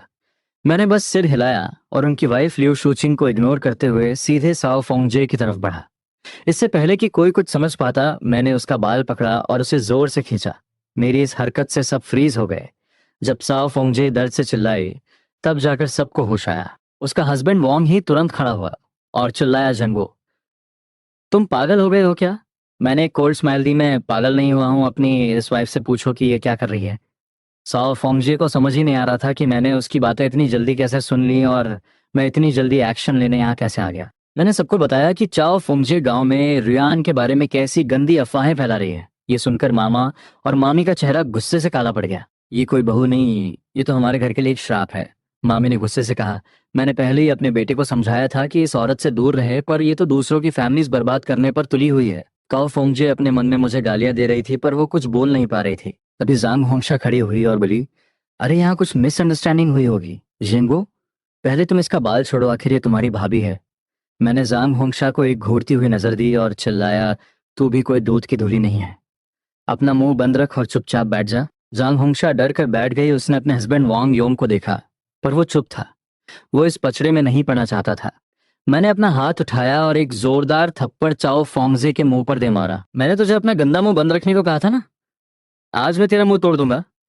साओ फोंगजी को इतना जोरदार थप्पड़ पड़ा कि वो ब्लैंक हो गई। उसे यकीन ही नहीं हो रहा था कि मैं उसे इस तरह पीटूंगा, और सबसे बड़ी बात, उसके घर का कोई भी इंसान मुझे रोक नहीं रहा था। मैंने उसे लगातार 6 थप्पड़ मारे और फिर छोड़ दिया। साओ फोंगजे चक्कर खाकर अपने हस्बैंड पर गिरी, पर उसने भी उसे गुस्से में पीछे धकेल दिया। मामा ने उसे घूरते हुए कहा, तू इसी लायक है, तुझे पीटना ही चाहिए। मामी ने भी उसे खूब डांटा, तेरे दिमाग में क्या कचरा भरा है, तू जेंगो और उसकी वाइफ की खुशी क्यों नहीं देख सकती? तू गांव में ऐसी गंदी बातें फैला रही है ताकि उनका डिवोर्स हो जाए। जब किसी ने भी उसका सपोर्ट नहीं किया तो साओ फुंगजे को समझ आ गया कि उसके पास झूठ बोलने के अलावा कोई ऑप्शन नहीं है। मैंने हंसते हुए कहा, तूने वो बातें नहीं बोली तो क्या तू कसम खा सकती है? अगर तू झूठ बोल रही है तो तेरी पूरी फैमिली मर जाएगी, तेरे माँ बाप तड़प तड़प कर मरेंगे और तेरे बच्चे भी। साओ फुंगजी ने जैसे चालाक इंसान के सामने बहुत कमजोर थी। मेरे इन 2 सेंटेंसेस ने ही उसका मुंह बंद कर दिया। वो अंदर से डर गई और कुछ भी नहीं बोल पाई। सबको समझ आ गया था कि सच क्या है। मैंने वहां खड़े सबको देखा और एक वार्निंग टोन में कहा, आज मैं ये बात क्लियर कर रहा हूं, अगर आज के बाद मुझे गांव में मेरे या मेरी वाइफ के खिलाफ कोई भी अफवाह सुनाई दी तो मैं किसी भी रिश्ते की परवाह नहीं करूंगा। अगर मैंने किसी को मार भी दिया तो मेरी कोई रिस्पॉन्सिबिलिटी नहीं होगी। इतना बोलकर मैंने साओ फुंगजी को 2 जोरदार किक्स मारी। वांग ही, उसका हस्बैंड, भी आगे आया और अपनी वाइफ को बुरी तरह पीटने लगा। साओ फुंगजे का चेहरा सूज गया था। वो रो रोकर माफी मांग रही थी, पर कोई भी उसे बचाने नहीं आया। जब मैं वहां से नहीं गया तो सबको समझ आ गया कि मेरा गुस्सा अभी शांत नहीं हुआ है। जो भी मुझे बस करो वांग हे, अगर इसे ज्यादा चोट लग गई तो हॉस्पिटल का बिल भी हमें ही भरना पड़ेगा। वांग हे ने अपना उठा हुआ हाथ एक जोरदार थप्पड़ के साथ क्याओ फुंगजे के चेहरे पर दे मारा, जिससे उसके होठों से खून निकलने लगा। मैंने एक कोल्ड स्माइल दी। मैंने तुझे वार्निंग दी थी ना, अगर तूने अगली बार फिर से बकवास की तो मैं तेरा मुंह हमेशा के लिए सिल दूंगा। ये वार्निंग देकर मैं वहां से निकल गया। घर में सिर्फ साओ फुंगजी के रोने की आवाज गूंज रही थी। इन दोनों चुड़ैलों को सबक सिखाने के बाद मैं बहुत खुश और रिलैक्स्ड फील कर रहा था। मैं खुशी खुशी अपनी वाइफ के पास वापस घर आ गया। मेरे जाने के बाद मामा ने मामी को इशारा किया कि वो अपनी बहुओं को किचन में ले जाकर काम करवाए। मामा ने अपनी पाइप टेबल पे मारी और अपने दोनों बेटों को घूरते हुए बोले, वांग ही, वांग योंग, अपनी अपनी औरतों को कंट्रोल में रखो। अगर गांव में मेरे भांजे के बारे में कोई भी अफवाह उड़ी तो मैं तुम दोनों को भी नहीं बचाऊंगा। फोर्थ ब्रदर जेनरू पहले भी खतरनाक था और अब वो थोड़ा सुधर गया है, पर मुझे लगता है वो पहले से भी ज्यादा वायलेंट और खूंखार हो गया है। वांग ही और वांग योंग सिर झुकाए हुए खड़े थे। उनकी कुछ भी बोलने की हिम्मत नहीं थी। पुराने लकड़ी के दरवाजे के खुलने की आवाज आई। काओ फोंगजे ने अपनी आंखें बंद कर लीं। उसे समझ नहीं आ रहा था कि वो क्या करे। उसकी शादी को कुछ ही महीने हुए थे और वो अभी प्रेग्नेंट भी नहीं थी। उसके सास ससुर और हस्बैंड ने उसे पिटता हुआ देखा, पर किसी ने उसकी हेल्प नहीं की। ये सब आखिर कैसे इंसान है? वैंग ही कमरे में आया और बिना कुछ बोले बेड पे बैठ गया। उसका माइंड बहुत डिस्टर्ब था। ये जेंगू कोई नॉर्मल इंसान नहीं है। पिताजी ने सही कहा कि उससे दूर ही रहना चाहिए, पर वांग हे अपनी इस खूबसूरत वाइफ को भी छोड़ना नहीं चाहता था। दोनों ने एक दूसरे को देखा पर कुछ नहीं बोले। थोड़ी देर बाद साओ फुंगजे उठी और रोते हुए बोली, मुझे माफ कर दो, मेरी ही गलती थी। वांग ही शॉक में था। उसने कभी नहीं सोचा था कि उसकी इगोइस्टिक वाइफ कभी माफी भी मांगेगी। आज के बाद मैं शांति से तुम्हारे साथ रहूंगी। मैं प्रॉमिस करती हूँ कि मैं घर से बाहर भी नहीं निकलूंगी। वांग ही ने उसे कुछ देर तक घूरा और फिर कमरे से बाहर चला गया। काओ फुंगजे ने उसकी तरफ देखा और कंफ्यूज हो गई। शायद मुझे खुद ही कुछ इनिशिएटिव लेना पड़ेगा। आज की ये पिटाई वेस्ट नहीं जानी चाहिए। अगली सुबह रियन ने रात का गूथा हुआ आटा लिया। उसने आटे में थोड़ा फाइन आटा, नमक और मसाले मिक्स किए, फिर गरम तेल डालकर एक बढ़िया सा ऑयल पेस्ट तैयार किया। रियान ने उस आटे को 5 छोटे छोटे पोर्शंस में डिवाइड किया, उन पर तेल लगाया और उन्हें ओवल शेप में बेल लिया। फिर उसने ऑयल पेस्ट और स्प्रिंग अनियंस डालकर उन्हें रोल किया और एक पैन में फ्राई होने के लिए डाल दिया। जब वो गोल्डन ब्राउन हो गए तो वो सर्व करने के लिए रेडी थे। रियान एक छोटा सा पीस टेस्ट करने ही वाली थी कि पीछे से मैंने उसे कसकर गले लगा लिया। वो बुरी तरह डर गई। मेरी हाइट बहुत ज्यादा थी तो मुझे रुयान को पूरी तरह हक करने के लिए थोड़ा झुकना पड़ा। मेरी ठुड्डी उसके शोल्डर पर रेस्ट कर रही थी। हम दोनों की बॉडीज एक दूसरे से चिपकी हुई थी और मैं उसे अपनी गर्माहट फील करा रहा था। रुयान कुकिंग में इतनी बिजी थी कि मेरे अचानक गले लगाने से वो सच में कांप गई। पर जब उसे मेरी वो जानी पहचानी खुशबू आई तो वो रिलैक्स हो गई। उसने पलट कर देखा, मेरी नजरें उसके हाथ में रखे हुए उस स्नैक पर थीं। उसने स्माइल करते हुए वो स्नैक सीधा मेरे मुंह में डाल दिया। कैसा बना है? बहुत टेस्टी है। मैंने एक बहुत ही रियल स्माइल दी। वाइफ, तुम्हें मेरे लिए इतनी सुबह उठकर कुकिंग करने की जरूरत नहीं है। तुम बच्ची के साथ आराम से सोया करो। बोलते बोलते मेरी आवाज इतनी सॉफ्ट हो गई कि एंड में कुछ सुनाई ही नहीं दिया। तुम माउंटेन पर हंटिंग करने जाते हो, वहां सुबह बहुत ठंड होती है, तो कुछ गर्म खाना ही अच्छा है। रुयान ने कुछ दिन पहले नोटिस किया था कि मैं सुबह उठकर बस थोड़ा सा पानी और सूखा खाना लेकर निकल जाता था। इसीलिए वो मेरे लिए कुछ अच्छा बना चाहती थी। नाश्ता करने के बाद मैंने अपने बड़े बूट्स पहने, रुयान को बाय बोला, एक बास्केट ली, 3 ब्रेड्स रखे, पानी की बोतल ली और माउंटेन की तरफ निकल पड़ा। अपनी मेमोरी को यूज करते हुए मुझे लगभग 2 घंटे लगे और मैं फाइनली उस जगह पहुंच गया जहां मैंने वो शिहू देखा था। मैंने अपने टूल्स निकाले और काम शुरू कर दिया। दोपहर तक मैंने वहां के सारे शिहू कलेक्ट कर लिए थे। मैं वहीं बैठा, अपनी ब्रेड खाई, पानी पिया और फिर मैंने सोचा कि अभी तो बहुत टाइम है, क्यों ना आसपास थोड़ा और एक्सप्लोर किया जाए। शायद कोई और रेयर हर्ब मिल जाए। और मेरी किस्मत सच में बहुत अच्छी थी। मैंने दूर कुछ लाल लाल रंग के मशरूम्स देखे। नहीं, वो कोई नॉर्मल मशरूम्स नहीं थे। वो 4 अलग अलग साइज के बहुत ही रेयर लिंग्जी मशरूम्स थे। मुझे लगा कि आज माउंटेन पर आना सच में सक्सेसफुल रहा। मुझे पहले क्यों नहीं पता चला कि इस माउंटेन पर इतने सारे ट्रेजर्स छुपे हैं। मैंने अपनी बास्केट नीचे रखी, कुछ पत्तियां तोई और उन्हें बास्केट में बिछा दिया। फिर मैंने बहुत ही केयरफुली उन लिंग्जी मशरूम्स को कट किया और बास्केट में रख दिया। उनके ऊपर मैंने घास की एक और लेयर डाल दी। जब मैं वापस लौटने वाला था तभी मेरी नजर एक छोटे से बिल होल पर पड़ी। उस बिल के बाहर कुछ ताजी मिट्टी और पंजों के निशान थे। ये निशान एक बैजर बैजर, एक जंगली जानवर के लग रहे थे। बैजर का मीट बहुत टेस्टी होता है और रुयान की हेल्थ के लिए भी बहुत अच्छा है और इसके फैट से बहुत एक्सपेंसिव मेडिसिन बनती हैं। पर बैजर बहुत चालाक जानवर होते हैं, इन्हें पकड़ना बहुत मुश्किल होता है। मैंने डिसाइड किया कि मैं धुएं स्मोक का यूज करके इसे बाहर निकालूंगा। मैंने अपने स्पेस इन्वेंटरी में चेक किया। लकीली मेरे पास थोड़े ड्राई चिलीज, सूखी लाल मिर्च पड़े थे। अब मुझे नीचे जाने की जरूरत नहीं थी। मैंने बहुत ही केयरफुली वो सूखी लाल मिर्च और कुछ लकड़ियां उस बिल के मुहाने पर रखी और आग लगा दी। धुआं तेजी से बिल के अंदर जाने लगा। वो धुआं बहुत ही तीखा और घुटन भरा था। मैं साइड में छुपकर वेट करने लगा। जैसे ही बैजर को धुआं फील होगा वो पक्का बाहर भागने की कोशिश करेगा और मैंने बिल के बाहर अपना नेट जाल सेट कर दिया था। ये एक गैम्बल था क्योंकि बैजर बहुत स्मार्ट होते हैं और वो अपने बिल में कई सारे एग्जिट्स बनाते हैं। मैंने एक बार डिस्कवरी चैनल पर देखा था कि बैजर्स के एक बिल में एवरेज 62 एग्जिट्स होते हैं और कुछ में तो 130 से भी ज्यादा। टाइम धीरे धीरे बीत रहा था। माउंटेन पर सिर्फ चिड़ियों की आवाज आ रही थी। मेरी आंखें उस बिल पर फिक्स थीं और मेरे हाथों में पसीना आ रहा था। मैंने आधे घंटे तक वेट किया पर कोई मूवमेंट नहीं हुआ।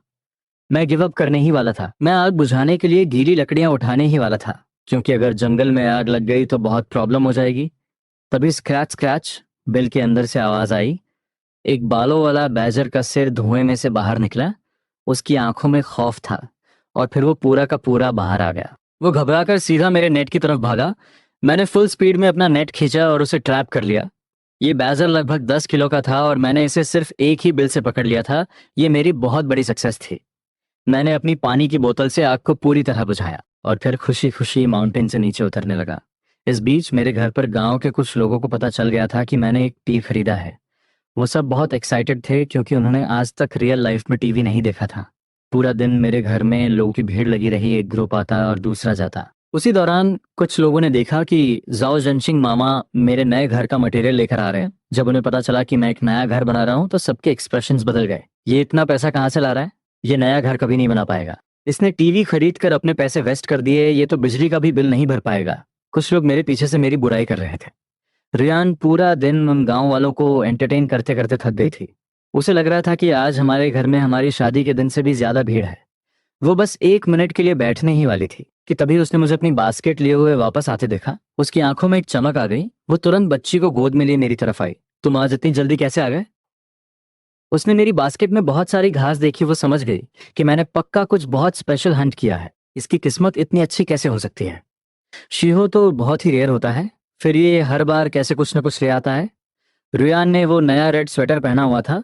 वो उसमें इतनी खूबसूरत लग रही थी कि मेरी आंखें उस पर से हट ही नहीं रही थी। जैसे ही वो मेरे पास आई, मैं झुका और उसके गाल पर एक किस करने की कोशिश की, पर उसका चेहरा शर्म से लाल हो गया और वो पीछे हट गई। तुम सच में सुधरने वाले नहीं हो। दिन के टाइम सबके सामने तुम ये क्या कर रहे हो? लितियांतियन और भाभी सब यहाँ हैं। रुयान की बात सुनकर मैंने नोटिस किया कि घर में अभी भी गांव के कुछ लोग बैठे हुए थे। मैंने कंफ्यूजन से रुयान को देखा। रुयान ने मुझे एक्सप्लेन किया, सब लोग टीवी देखने आए हैं।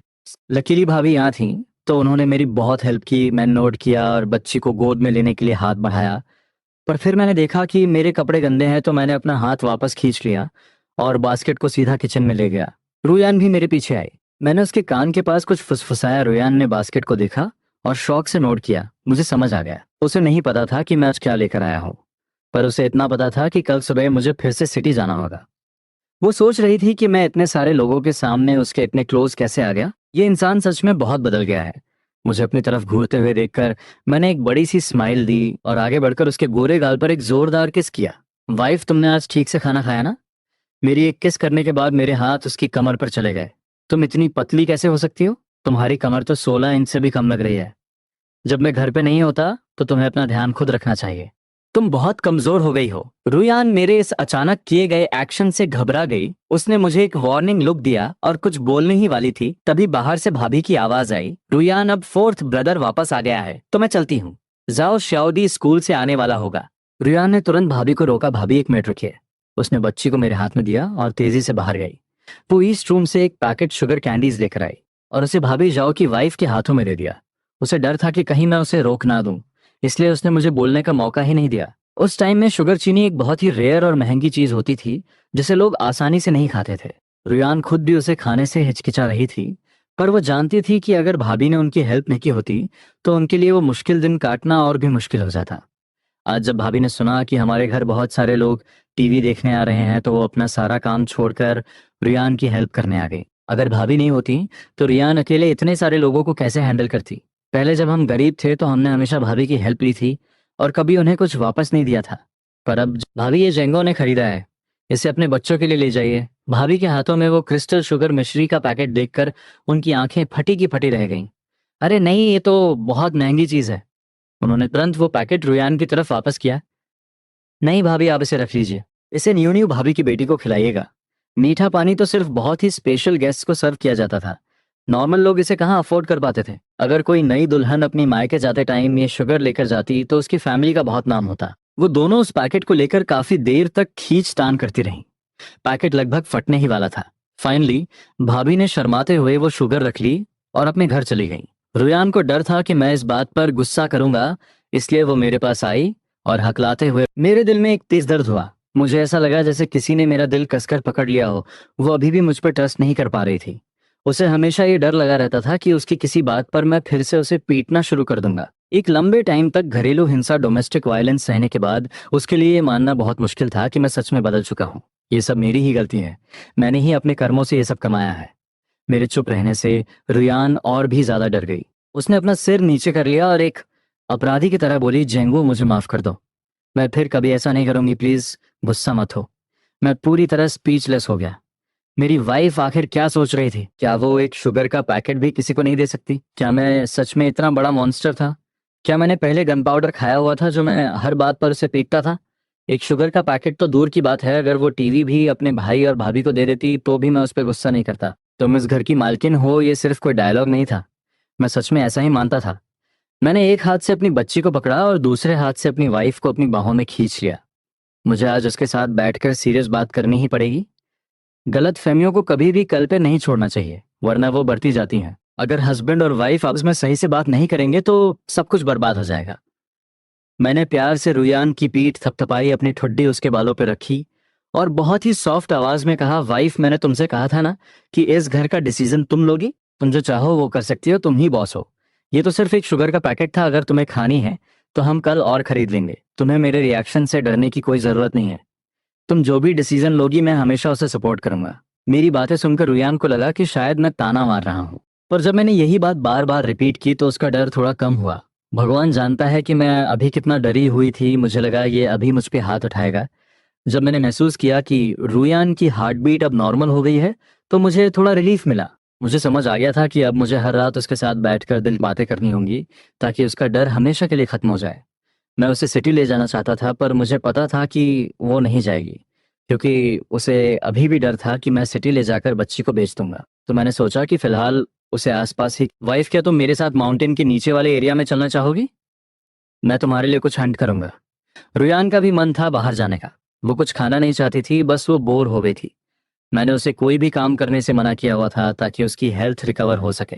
पर वो सोच रही थी, जब मैंने बच्ची को जन्म दिया था तो दूसरे ही दिन इसने मुझे काम पर भेज दिया था। तब इसे मेरी फिक्र नहीं थी, और अब ये इतना केयरिंग कैसे हो गया? उसे ये भी समझ नहीं आ रहा था कि मैंने गांव के लीडर वांग शुआंजू को ऐसा क्या दिया है कि वो हम दोनों को खेतों में काम करने के लिए बुलाने ही नहीं आ रहा है। मैंने देखा कि रुयान बाहर जाने के लिए रेडी है, पर वो कोर्टयार्ड में बैठे लोगों को देखकर हिचकिचा रही थी। उसे डर था कि अगर हम गए तो घर का सामान कोई चोरी ना कर ले। मैं जोर से हंसा, टेंशन मत लो, तुम वेट करो। मैंने बच्ची को गोद में लिया और किचन से बाहर आया। मुझे नहीं पता कि मैंने उन लोगों को क्या बोला, पर कुछ ही देर में मेन रूम में बैठे सारे लोग बाहर आ गए। मैंने उस सिटी गर्ल ली टियान टियान को भी बाहर निकाल दिया और दरवाजे पर ताला लगा दिया। ली टियान टियान असल में हमारे साथ माउंटेन पर जाना चाहती थी। उसने सुना था कि माउंटेन पर कई जंगली जानवर होते हैं और वो सिटी यूथ्स वहां जाने से डरते थे। पर उसने देखा कि हम उसे अपने साथ नहीं ले जाना चाहते, तो वो चुपचाप गांव में ही घूमने निकल गई। रास्ते में मैंने नोटिस किया कि रुयन बार बार मुझे देख रही है। वो कुछ बोलना चाह रही थी। वो अचानक रुकी और बहुत ही उम्मीद भरी नजरों से मेरी तरफ देखते हुए बोली, जिंगू, क्या मैं कल अपनी फैमिली से मिलने जा सकती हूँ? इतना टाइम बाद उसका हस्बैंड मैं फाइनली एक नॉर्मल इंसान बन गया था, जो पैसे कमाता था और अपनी फैमिली का ध्यान रखता था। वो अपनी माँ को ये बताना चाहती थी ताकि वो उसकी शादी को लेकर अब और टेंशन ना ले। मुझे लगा था कि वो कोई बहुत बड़ी बात बोलने वाली है, पर ये तो बहुत ही छोटी सी बात थी। मैंने एक हाथ से अपनी बेटी को पकड़ा और दूसरे हाथ से रेन का हाथ थामते हुए कहा, कल मैं भी तुम्हारे साथ चलूंगा, तुम बस घर पर मेरा वेट करना। मुझे याद था कि मैंने अपनी सास से बहुत पैसे छीने थे। कल सिटी जाकर मुझे अपने सारे हर्ब्स और डियर मीट हिरन का गोश्त बेचना था। उससे मुझे इतने पैसे मिल जाएंगे कि मैं सास का सारा उधार चुका सकूं, और मैं उनके लिए कुछ गिफ्ट्स भी ले आऊंगा। रुयन ने कभी सपने में ही नहीं सोचा था कि मैं ऐसा कुछ बोलूंगा। ये उसके लिए एक बहुत बड़ा सरप्राइज था। उसने स्माइल करते हुए नोट किया। कुछ ही देर में हम एक बहुत ही खूबसूरत झील लेक के पास पहुंच गए। मैं रुका और बोला, हम यहीं रुकेंगे। इस झील में कुछ साल पहले बहुत सी जंगली बत्तखें, वाइल्ड डक्स रहती थीं। गांव के कुछ शरारती बच्चों ने एक अफवाह फैलाई हुई थी कि इस झील में वाटर मंकीज पानी के भूत रहते हैं, इसीलिए गांव का कोई भी इंसान इस झील के पास नहीं आता था। पर मैं इन फालतू बातों पर यकीन नहीं करता था। मैंने अपनी शर्ट उतारी, उसे घास पर बिछाया और रियान को बच्ची के साथ उस पर बैठने को कहा। मैंने आसपास कुछ स्पेशल हर्ब पाउडर भी छिड़क दिया ताकि कीड़े मकोड़े पास ना आए। रियान ने लंबी घास को हटाकर देखा। वो झील बहुत ही साफ थी। उसमें नीले आसमान और पेड़ों का रिफ्लेक्शन दिख रहा था। तभी उसे घास के अंदर से कुछ बत्तखों की क्वैक क्वैक आवाज सुनाई दी। उसने एक्साइटमेंट के साथ मुझसे पूछा, क्या तुमने पिछली बार वो वाइल्ड डक यहीं से हंट की थी? मैंने नोट करते हुए कहा, हाँ, तो यहाँ पक्का उनके अंडे भी होंगे। ये सीजन उनके अंडे देने का है। रुयान ने उन लंबी घासों को हटाया और उस आवाज की तरफ बढ़ने लगी ताकि कुछ अंडे कलेक्ट कर सके। पर इससे पहले कि वो पास पहुंचती, उन जंगली बत्तखों को आहट मिल गई और वो फड़फड़ाते हुए आसमान में उड़ गई। रुयान को थोड़ा एम्बैरेसिंग फील हुआ। अरे वो सब तो उड़ गई, मैं तो बस उसे घुमाने लाया था, मुझे हंटिंग की कोई टेंशन नहीं थी। मैंने रिलैक्स टोन में कहा, कोई बात नहीं, तुम आराम करो, मैं ढूंढता हूँ। हालांकि मैंने कुछ नहीं कहा, पर यान को लग रहा था कि उसकी वजह से मेरा शिकार भाग गया। अगर मैं इतनी जल्दबाजी नहीं करती तो शायद ये एक दो बत्तखों को हंट कर लेता। मुझे नहीं चाहिए था कि रुयान उस घनी घास में जाए, तो मैंने उसे वापस भेज दिया और खुद उस घास के अंदर चला गया। मैंने ध्यान से देखा और मुझे बत्तखों के कई घोंसले मिल गए, जो उन्होंने सूखी घास और अपने ही पंखों से बनाए थे। हर घोंसले में कुछ ग्रे, ग्रीन, ग्रे और हरे रंग के अंडे रखे हुए थे। ये तो बहुत सारे हैं। मैंने कुछ अंडे उठाए और रुयान को दिखाने के लिए वापस आया। मैं तो बस उसे घुमाने लाया था, इसलिए मैं कोई बास्केट कर नहीं आया था। रुयान ने मेरे हाथों में अंडे देखे और पूछा, हम इन्हें घर कैसे लेकर जाएंगे? हम दोनों के पास सिर्फ 4 हाथ थे। हम मुश्किल से 10-12 अंडे ही ले जा सकते थे, पर वहां तो बहुत सारे अंडे थे। रुयान, जो हमेशा से बहुत सेविंग्स करती थी, उसे लग रहा था कि इतने सारे अंडे छोड़ना एक बहुत बड़ा नुकसान होगा। मैं सोच ही रहा था कि मैं अपने मैजिकल स्पेस से एक बास्केट निकाल लूं और बोल दूं कि मुझे ये यहीं पड़ी मिली। तभी रुयान ने झील के पास कुछ टिस्ट ट्री, एक तरह का पेड़ जिसकी टहनियां बास्केट बनाने के काम आती हैं, देखे। उसने बच्ची को मेरी तरफ बढ़ाया और बोली, तुम बच्ची को पकड़ो, मेरे पास एक आइडिया है। मैंने अंडे जमीन पर रखे और बच्ची को ले लिया। रुयन ने अपने बैग से एक छोटा चाकू निकाला और तेजी से उन पेड़ों की टहनियां काटने लगी। मुझे समझ आ गया कि वो क्या करना चाहती है। मैंने बच्ची को एक सेफ पेड़ की डाल पर बैठाया और अपना चाकू निकाल कर उसकी हेल्प करने लगा। वाइफ, तुम छोड़ दो, मैं काट लूंगा, तुम्हारे हाथ छिल जाएंगे, तुम बस बच्ची का ध्यान रखो। रुयान के हाथ बहुत ही गोरे और सॉफ्ट थे और उन टहनियों पर बहुत सारे कांटे थे। अगर वो ये काम करती तो उसके हाथ पक्का कट जाते। मेरी स्पीड बहुत तेज थी। कुछ ही देर में मैंने बहुत सारी टहनियां काट ली। मैंने एक साफ जगह ढूंढी, टहनियों से पत्ते हटाए और रुयान ने उन्हें जमीन पर रखकर एक बास्केट बुनना शुरू कर दिया। मैं बस वहीं खड़ा उसे काम करते हुए देख रहा था। मैं इस काम में उसकी कोई हेल्प नहीं कर सकता था। कुछ ही मिनटों में रुयान ने बास्केट का बेस तैयार कर लिया। तभी उसे कुछ याद आया। उसने आसमान की तरफ देखा और मुझसे पूछा, क्या तुम्हें भूख लग रही है? मैंने सिर हिलाया, नहीं, मुझे भूख नहीं है। रुयान ने अपने पेट पर हाथ रखा और शर्माते हुए बोली, पर मुझे थोड़ी भूख लग रही है। मैं अभी जाकर तुम्हारे लिए कुछ शिकार करके लाता हूँ, मैं उसे भून कर तुम्हें खिलाऊंगा। मैंने तुरंत कहा, नहीं, उसकी जरूरत नहीं है। रुयान ने अपने बैग से 2 ब्रेड्स निकाले। मैं ब्रेड्स लेकर आई हूँ, हम इन्हें गर्म करके खा लेंगे, तुम भी खा लेना। मैंने उसके बैग की तरफ देखा और स्माइल करते हुए नोट किया। रुयान भी खुशी से मुस्कुराने लगी। उसने झील के पास सूखी लकड़ियां इकट्ठी की और एक छोटी सी आग जला ली। उसने ब्रेड्स को आग के पास रखा और मुझे उनका ध्यान रखने को कहा। फिर वो वापस बास्केट बनाने में लग गई। वो 1 मिनट के लिए भी फ्री नहीं बैठी। उसकी स्पीड बहुत तेज थी। जैसे ही ब्रेड्स के भुनने की खुशबू आने लगी, उसकी बास्केट भी रेडी हो गई। वो मेरे पास आई और एक्साइटमेंट से बोली, देखो क्या ये अच्छी लग रही है? ये तो परफेक्ट है। वाइफ, तुम्हारे हाथ सच में बहुत टैलेंटेड है। मैंने उस डिजाइनर बास्केट को देखा और फिर आग से ब्रेड्स हटाकर रियन को दे दिए। लो, खा लो। रियन ने बास्केट नीचे रखी, झील के पानी से हाथ धोए और फिर हम दोनों एक सूखे पेड़ पर बैठ गए। हल्की सी हवा चल रही थी और डूबते सूरज की रोशनी हम पर पड़ रही थी। हम दोनों आराम से अपनी ब्रेड्स खाने लगे। खाना खत्म करने के बाद मैं खड़ा हुआ, वो बास्केट ली और अंडे कलेक्ट करने के लिए वापस उस घनी घास में चला गया। इस जंगल में कोई आता नहीं था, इसलिए बतखों को कोई खतरा नहीं था और उन्होंने यहाँ बहुत सारे अंडे दिए थे। जब तक रुयन अपना खाना खत्म करती, मैंने पूरी बास्केट अंडों से भर दी। यहाँ इतने अंडे हैं कि मैं ऐसी 2 बास्केट्स और भर सकता हूँ। मैंने रुयान को अंडे दिए। वो इतने सारे अंडे देखकर बहुत खुश थी। इतने काफी हैं, हमें लालच नहीं करना चाहिए। तुम यहीं रुको, मैं थोड़ा और अंदर जाकर देखता हूँ, शायद मुझे कोई और शिकार मिल जाए। मैं फिर से उस घने जंगल में चला गया। रुयान घास पर बैठी हुई थी, अपनी बच्ची को पकड़े हुए। वो दूर मुझे देख रही थी। मैं घास में कभी छुप रहा था, कभी धीरे धीरे आगे बढ़ रहा था। मुझे इस तरह जमीन पर रेंगते हुए देखकर उसका दिल तेजी से धड़कने लगा। यहाँ घास इतनी बड़ी है, क्या इसमें सांप नहीं होंगे? अगर इसे सांप ने काट लिया तो क्या होगा? वो जितना सोच रही थी उसे उतना ही डर लगने लगा। उसका टाइम पास होना मुश्किल हो गया था और वो एंग्जाइटी फील करने लगी। जैसे ही मैंने घास से अपना सिर बाहर निकाला, उसने जोर से चिल्लाकर कहा, वापस आ जाओ, मुझे हंटिंग वाला मीट नहीं खाना है। पर मैं बहुत दूर था, इसलिए मुझे उसकी आवाज नहीं आई। मैं फिर से घास के अंदर गायब हो गया। ये देखकर रुयान और ज्यादा पैनिक कर गई। उसने बच्ची को कसकर पकड़ा, जमीन पर पड़ी, मेरी शर्ट उठाई और झील के किनारे खड़ी होकर मुझे ढूंढने लगी। चूंकि मेरी वाइफ मेरे साथ थी और हम सिर्फ माउंटेन के निचले हिस्से में थे, इसलिए मैंने अपनी हंटिंग राइफल यूज नहीं की थी। मैं सिर्फ अपना गुलेल स्लिंग शॉट यूज कर रहा था। ये कोई नॉर्मल गुलेल नहीं था। इसका फ्रेम मैंने एक स्टील रॉड को गर्म करके बहुत ही परफेक्शन के साथ बनाया था। ये बहुत ही सॉलिड और फ्लेक्सिबल था। इसका रबर बैंड बेस्ट क्वालिटी के लेदर से बना था। ये मेरे हाथों में बहुत ही हैवी फील हो रहा था। मेरी आंखें एक चील की तरह आसमान में किसी शिकार को ढूंढ रही थी। फाइनली डूबते सूरज की रोशनी में मुझे एक बहुत बड़ी जंगली हंस वाइल्ड गूज उड़ती हुई दिखाई दी। वो शायद अपने घोंसले की तरफ लौट रही थी। यही सही है। मैंने एक गहरी सांस ली और अपने माइंड को फोकस किया। मैंने धीरे से अपना गुलेल उठाया। मेरे गुलेल की रेंज लिमिटेड थी और वो हंस बहुत ऊंचाई पर उड़ रही थी। पर मेरे पास एक ट्रिक थी, सूप सूप सूप। मैंने एक साथ 3 पत्थर हवा में छोड़े।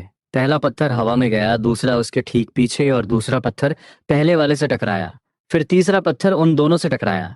इस इम्पैक्ट से पहले पत्थर की स्पीड और रेंज डबल हो गई और वो सीधा आसमान में उस हंस की तरफ गया। और बैंग, वो पहला पत्थर सीधा उस हंस के पंख पर जाकर लगा। क्वाक! वो हंस हवा में अपना बैलेंस खो बैठी। वो गोल गोल घूमने लगी और फाइनली वो सीधा जमीन पर आकर गिरी। मेरा दिल खुशी और प्राइड से भर गया। मैंने अपना गुलेल पकड़ा और उस हंस के गिरने की डायरेक्शन में दौड़ा। जब मैंने उस भारी हंस को उठाया और वापस लौटने लगा तो मैंने देखा कि रुयान बच्ची को गोद में लिए तेजी से माउंटेन की तरफ ऊपर आ रही थी। ये देखकर मेरी सांसें अटक गईं। माउंटेन का रास्ता बहुत स्लिपरी फिसलन वाला था। मैंने तुरंत चिल्लाकर कहा, रुको, ऊपर मत आना, ये डेंजरस है। मेरी अचानक आई आवाज से रुयान रुक गई। उसकी आवाज कांप रही थी, तुम जल्दी नीचे आ जाओ, मुझे नहीं खाना वो शिकार, तुम बस नीचे आ जाओ। बोलते बोलते उसकी आंखें आंसुओं से भर गईं। वो इतनी देर से मुझे घास में ढूंढ रही थी, उसे लगा था कि मेरे साथ कुछ बहुत बुरा हो गया है। अगर ऐसे कुछ हो गया तो मेरा क्या होगा। मैं समझ गया कि वो बहुत ज्यादा डर गई थी। अब मेरा हंटिंग का सारा मूड खराब हो गया था। मैंने जल्दी से कहा, ठीक है ठीक है, मैं आ रहा हूँ, तुम वहीं रुको, मैं आ रहा हूँ। मैं उस बड़ी सी हंस को एक हाथ से पकड़े हुए तेजी से नीचे आया। मैंने रुयान की लाल और नम आंखें देखी और पूछा, क्या हुआ, तुम रो क्यों रही हो, चलो हम घर चलते हैं। रुयान ने कुछ नहीं कहा, वो मुड़ी और बच्ची को लेकर मेरे आगे आगे चलने लगी। उसका दिल अभी भी तेजी से धड़क रहा था। मुझे कुछ समझ ही नहीं आ रहा था कि वो अचानक इतनी अपसेट क्यों हो गई। जब हम घर से निकले थे तब तो वो बहुत खुश थी। ये इतनी जल्दी अपना मूड कैसे बदल लेती है। मैंने कई बार कोशिश की कि मैं उससे अपनी शर्ट और पैंट वापस मांग लूं, पर जब मैंने उसका वो गुस्से वाला चेहरा देखा तो मेरी हिम्मत ही नहीं हुई। वो मेरी तरफ देख भी नहीं रही थी। मेरे पास कोई ऑप्शन नहीं था। मैं सिर्फ अपना अंडरवियर पहने नंगे बदन, एक हाथ में वो जंगली हंस और दूसरे हाथ में अंडों की बास्केट लिए उसके पीछे पीछे चलने लगा। रास्ते में एक बूढ़ा आदमी लेहान अपने घर के बाहर बैठकर पाइप पी रहा था। उसने देखा कि रुयान बच्ची को लेकर आगे आगे चल रही है और उसने मेरी शर्ट हाथ में पकड़ी हुई है। और मैं जो हमेशा पूरे गांव में एक गुंडे की तरह अकड़ कर चलता था, वो आज अपनी वाइफ के पीछे पीछे एक भीगी बिल्ली की तरह सिर झुकाए चल रहा था। ये फोर्थ ब्रदर किसी से नहीं डरता, आज अपनी वाइफ के सामने इतना डरा हुआ क्यों है। उस बूढ़े आदमी को मजा आ गया। जैसे ही हम उसके पास से गुजरे, उसने हंसते हुए पूछा, अरे फोर्थ ब्रदर, क्या हुआ, क्या तुम्हारी वाइफ ने तुम्हें घर से निकाल दिया है। ये सुनकर मैंने अपनी गर्दन घुमाकर रुयान को देखा।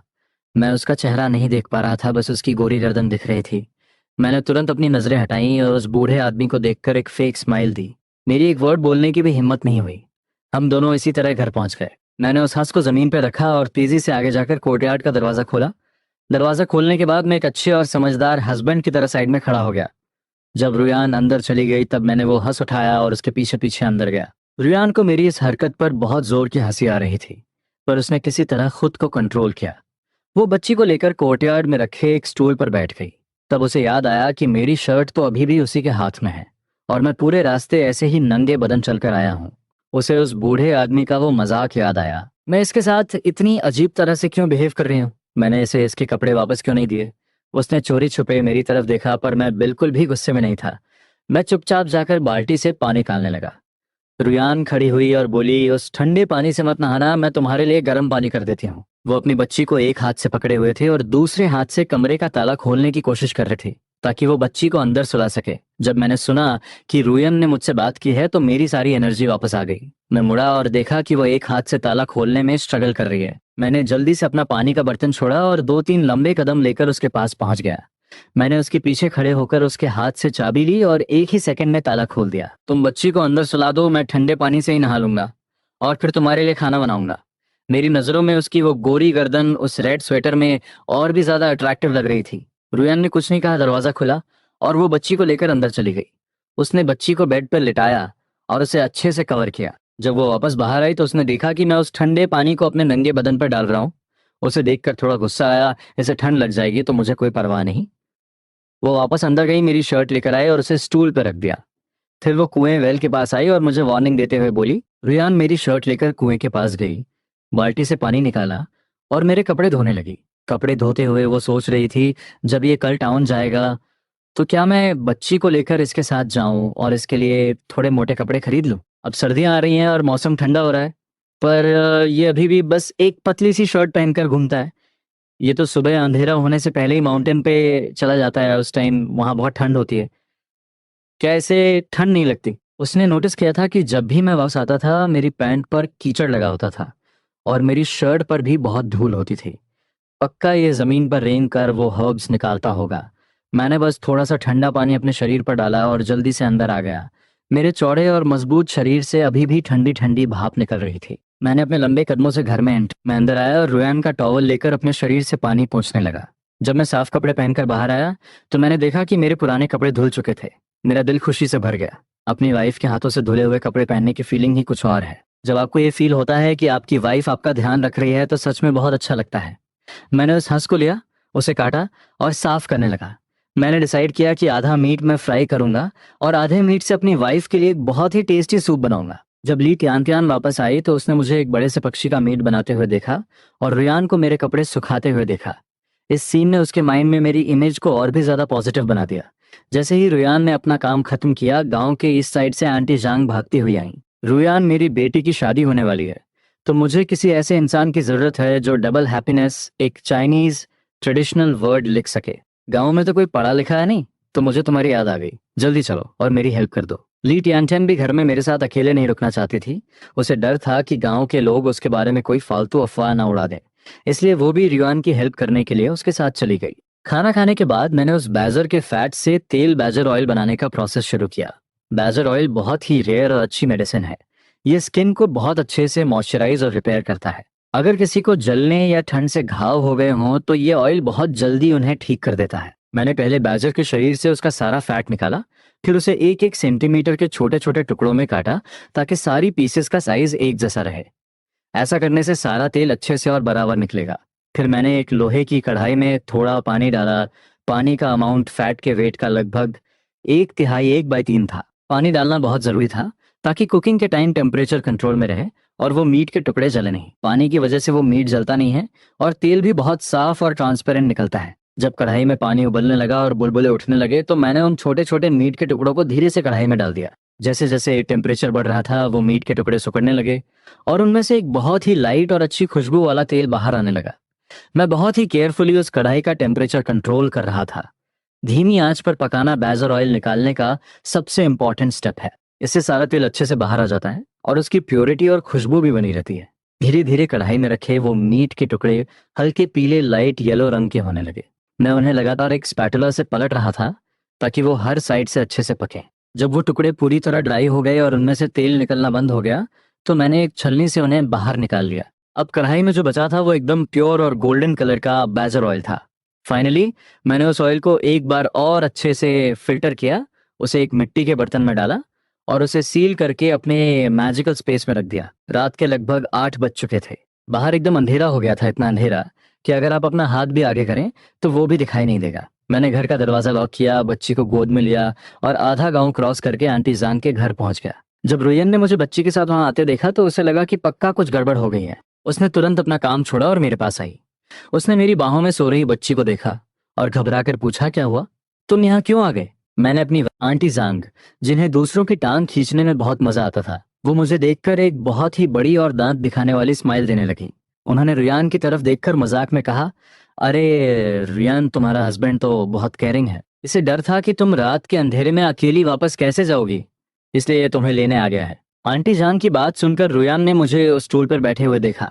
क्या सच में ऐसा है? नहीं, आंटी जान तो हमेशा ही मजाक करती हैं। मैं इनकी बातों पर ट्रस्ट नहीं कर सकती। और अगर मैं अंधेरे से डरती भी हूँ तो ली टियान तो मेरे साथ ही है ना, इससे इतनी दूर आने की क्या जरूरत थी? ये सब सोचकर रुयान ने मुझसे कहा, तुम यहीं बैठो, मैं बस अपना काम खत्म करके आती हूँ। इतना बोलकर वो वापस अपनी टेबल पे गई और अपना काम पर मेरी नजरें पूरी तरह मेरी वाइफ पर फिक्स थीं। मैं उसकी एक एक मूवमेंट को ऐसे घूर रहा था जैसे मेरी आंखें उसके शरीर पर ही चिपक गई हों। तभी जांग तेजुन नाम का एक लड़का एक ब्रेड मक्के की रोटी खाते हुए आया और मेरे पास स्टूल खींच कर बैठ गया। उसने मुझसे कहा, फोर्थ ब्रदर, मुझे लगता है कि तुम्हारी वाइफ सच में बहुत अच्छी है।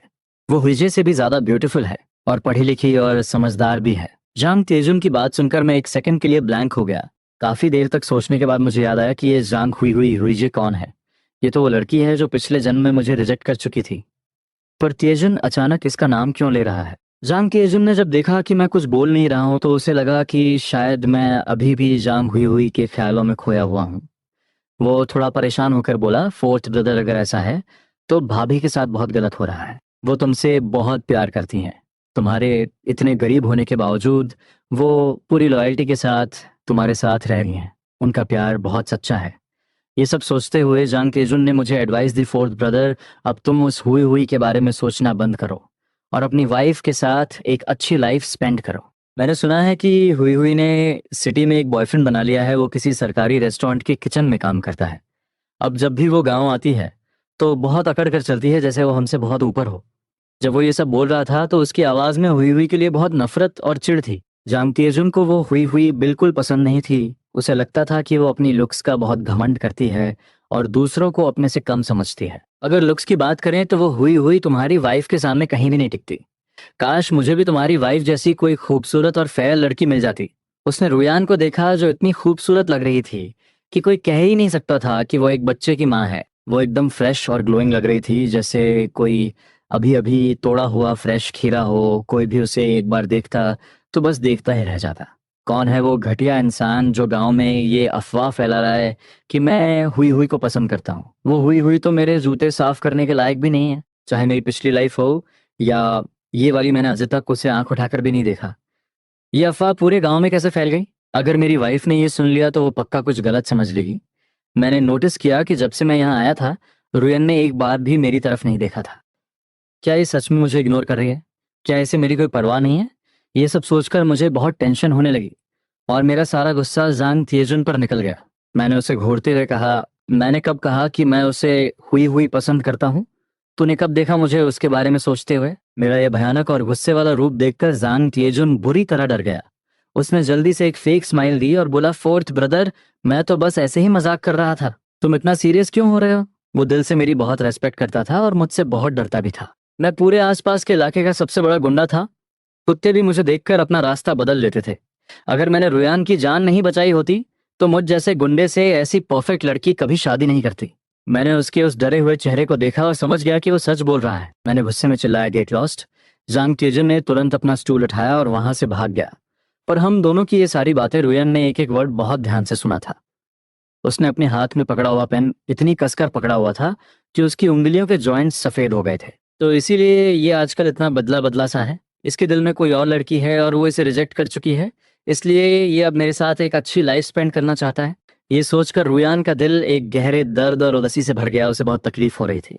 जब हम घर वापस जा रहे थे तो मैंने बच्ची को गोद में पकड़ा हुआ था और मुझे इस बात की कोई परवाह नहीं थी कि वो थर्ड व्हील ली टैंटियन हमारे पीछे पीछे आ रही है। मैं बस अपनी वाइफ के पीछे पीछे चलकर उसे एक्सप्लेन करने की कोशिश कर रहा था, वाइफ प्लीज उस तेजुन की बकवास पर ध्यान मत देना। मेरा उस जान हुई हुई से कोई लेना देना नहीं है। मैं उस जैसी लड़की को कभी पसंद नहीं कर सकता।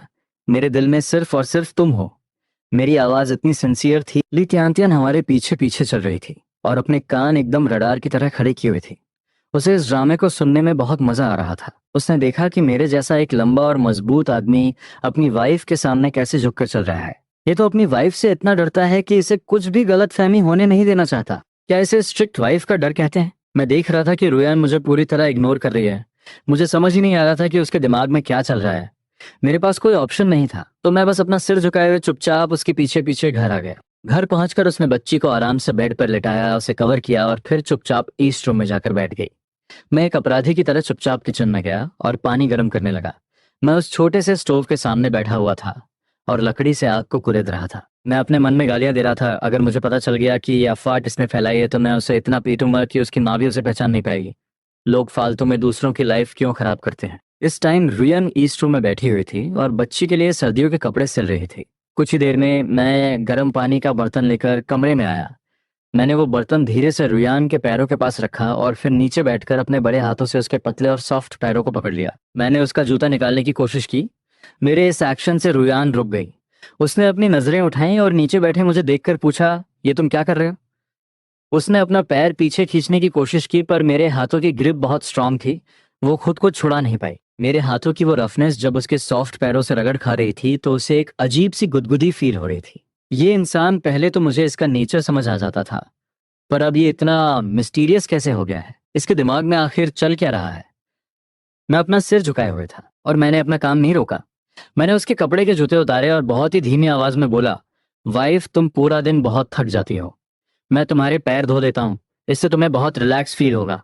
जब रुयन को लगा कि वो खुद को नहीं छुड़ा पाएगी तो उसने स्ट्रगल करना छोड़ दिया। उसने अपनी आंखें झुका ली और चुपचाप मुझे देखने लगी।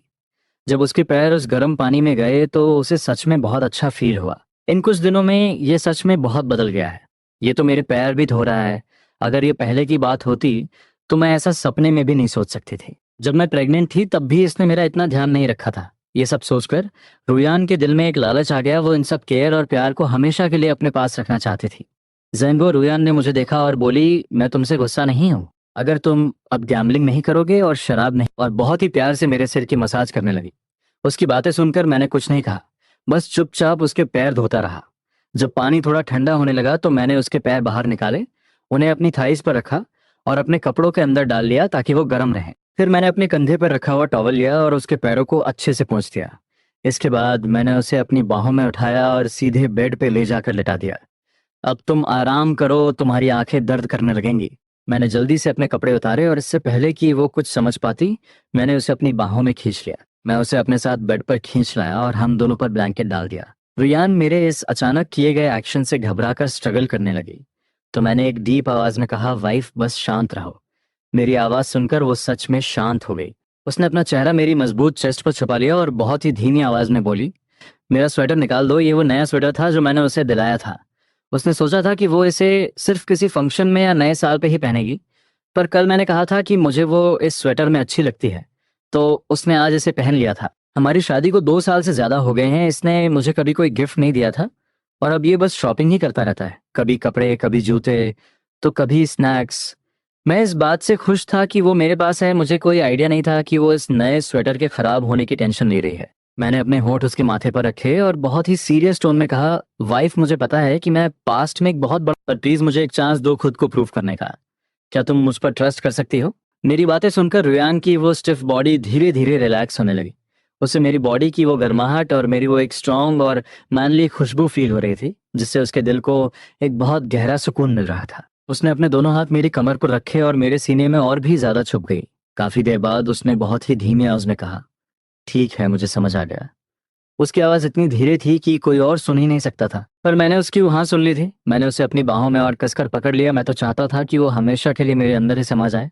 मैंने उसके बालों पर एक बहुत ही सॉफ्ट किस किया और अपने मन में कसम खाई, इस लाइफ में चाहे कुछ भी हो जाए, मैं अपनी वाइफ को कभी कोई तकलीफ नहीं होने दूंगा। वो रात हम दोनों ने एक दूसरे की बाहों में गुजारी।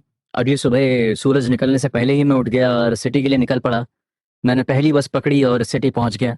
इस बार मैं उस पुराने फार्मेसी ओनर के पास नहीं गया।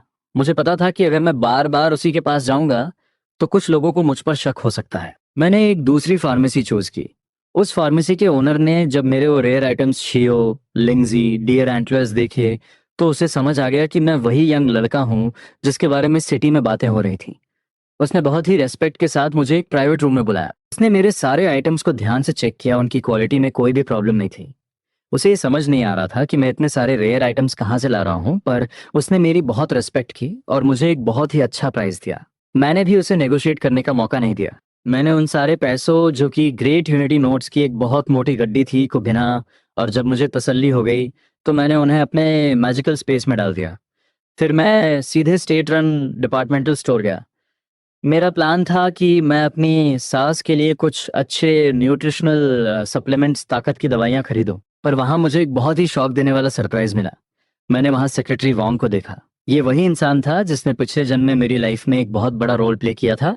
वो मेरा सबसे बड़ा सपोर्टर था, पर मुझे समझ नहीं आ रहा था कि वो इस छोटी सी सिटी में क्या कर रहा है। वो अभी बहुत यंग और एनर्जेटिक लग रहा था। मुझे याद आ गया कि आज से 10 साल बाद वो इसी एफ सिटी का सबसे बड़ा लीडर बनने वाला था। मैंने सोचा कि अभी उससे मिलना ठीक नहीं है। अगर हमारी किस्मत में होगा तो हम एस सिटी में दोबारा जरूर मिलेंगे, क्योंकि मुझे पता था कि वो कुछ सालों बाद वहीं सेटल होने वाला है और मैं भी अपनी पास्ट लाइफ में वहीं रहा था। मैं अपने आइटम्स लेकर बाहर जाने ही वाला था कि तभी मैंने देखा कि सेक्रेटरी वांग के पास कुछ बहुत शोर हो रहा था। वहां बहुत सारे लोग इकट्ठा हो गए थे। मैं रुक गया और उस भीड़ की तरफ गया। एक फीमेल सेल्स गर्ल जिसने पीली शर्ट पहनी हुई थी, वो सेक्रेटरी वैंग का कोट कसकर पकड़े हुए थी और जोर जोर से चिल्ला रही थी, तुम कितने घटिया इंसान हो। तुमने एक महंगी चीज तोड़ दी है और अब तुम बिना पैसे दिए भागना चाहते हो। असल में जब वांग शिंगजुन सेक्रेटरी वांग मुड़ा था तो उसका कोट एक काउंटर में फंस गया था, जिससे वहां रखी एक बहुत महंगी प्लम ब्लॉसम वॉच नीचे गिरकर टूट गई थी। वांग शिंगजुन एक बहुत ही पढ़ा लिखा और शांत इंसान था। उस सेल्स गर्ल का ये बदतमीजी वाला रवैया देखकर उसका चेहरा लाल हो गया था। उसने बहुत ही पोलाइटली एक्सप्लेन करने की कोशिश की, मैडम आप गलत समझ रही हैं। मैं भाग नहीं रहा हूं, मेरे पास अभी कैश नहीं है। मेरी कार बाहर खड़ी है, मैं बस वहां से पैसे लाने जा रहा हूँ। ये मेरा आइडेंटिटी कार्ड, आईडी कार्ड है, आप इसे अपने पास रख लीजिए। उस सेल्स गर्ल ने उसका कार्ड लिया, उसे देखा और फिर उसे जमीन पर फेंक दिया। क्या तुम मुझे बेवकूफ समझते हो? ये कार्ड पक्का फेक है। अगर तुम एक बार यहाँ से चले गए तो मैं तुम्हें कहाँ ढूंढूंगी? क्या तुम चाहते हो कि मैं अपनी पॉकेट से ये पैसे भरूं? मैंने आगे बढ़कर वो कार्ड जमीन से उठाया और उसे वैंग शिंगजुन के हाथ में दे दिया। फिर मैंने उस सेल्स गर्ल को देखा और बहुत ही रिलैक्स टोन में पूछा, कितने पैसे हुए? उस सेल्स गर्ल ने मुझे ऊपर से नीचे तक स्कैन किया। मेरे पुराने और फटे पुराने कपड़े देखकर उसने एक बहुत ही गंदी और इंसल्टिंग स्माइल दी। तुम्हें पता भी है इसकी कीमत क्या है? तुम जैसे गवार लोग बस बड़ी बड़ी बातें कर सकते हैं। इसकी कीमत है 127 रुपए और 50 पैसे। निकालो पैसे। उसने अपना हाथ मेरे सामने कर दिया। उसकी बात सुनकर मैंने एक भी वर्ड नहीं बोला। मैंने अपनी पॉकेट से वो ग्रेट यूनिटी नोट्स की मोटी गड्डी निकाली और उसमें से कुछ पैसे निकालकर उस सेल्स गर्ल के हाथ में रख दिए। लो, बाकी के पैसे वापस करो। मेरे हाथ में वो मोटी गड्डी देखकर उस सेल्स गर्ल की आंखें फटी की फटी रह गईं।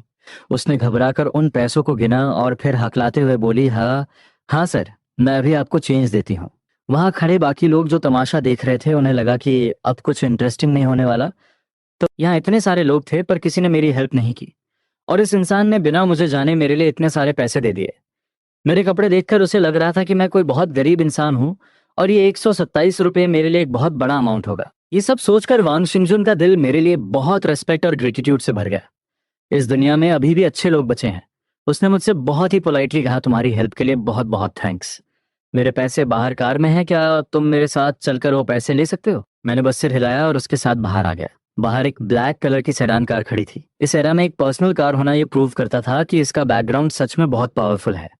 वांग शिंगजुन ने कार का दरवाजा खोला, अपने बैग से पैसे निकाले और मुझे देते हुए बोला, यंग मैन, एक बार फिर से बहुत बहुत थैंक्स। तुम कहाँ जा रहे हो? मैं तुम्हें ड्रॉप कर देता हूँ, वांग शिंगजुन ने ऑफर किया। मैंने पैसे लिए और बिना गिने सीधे अपनी पॉकेट में डाल लिए।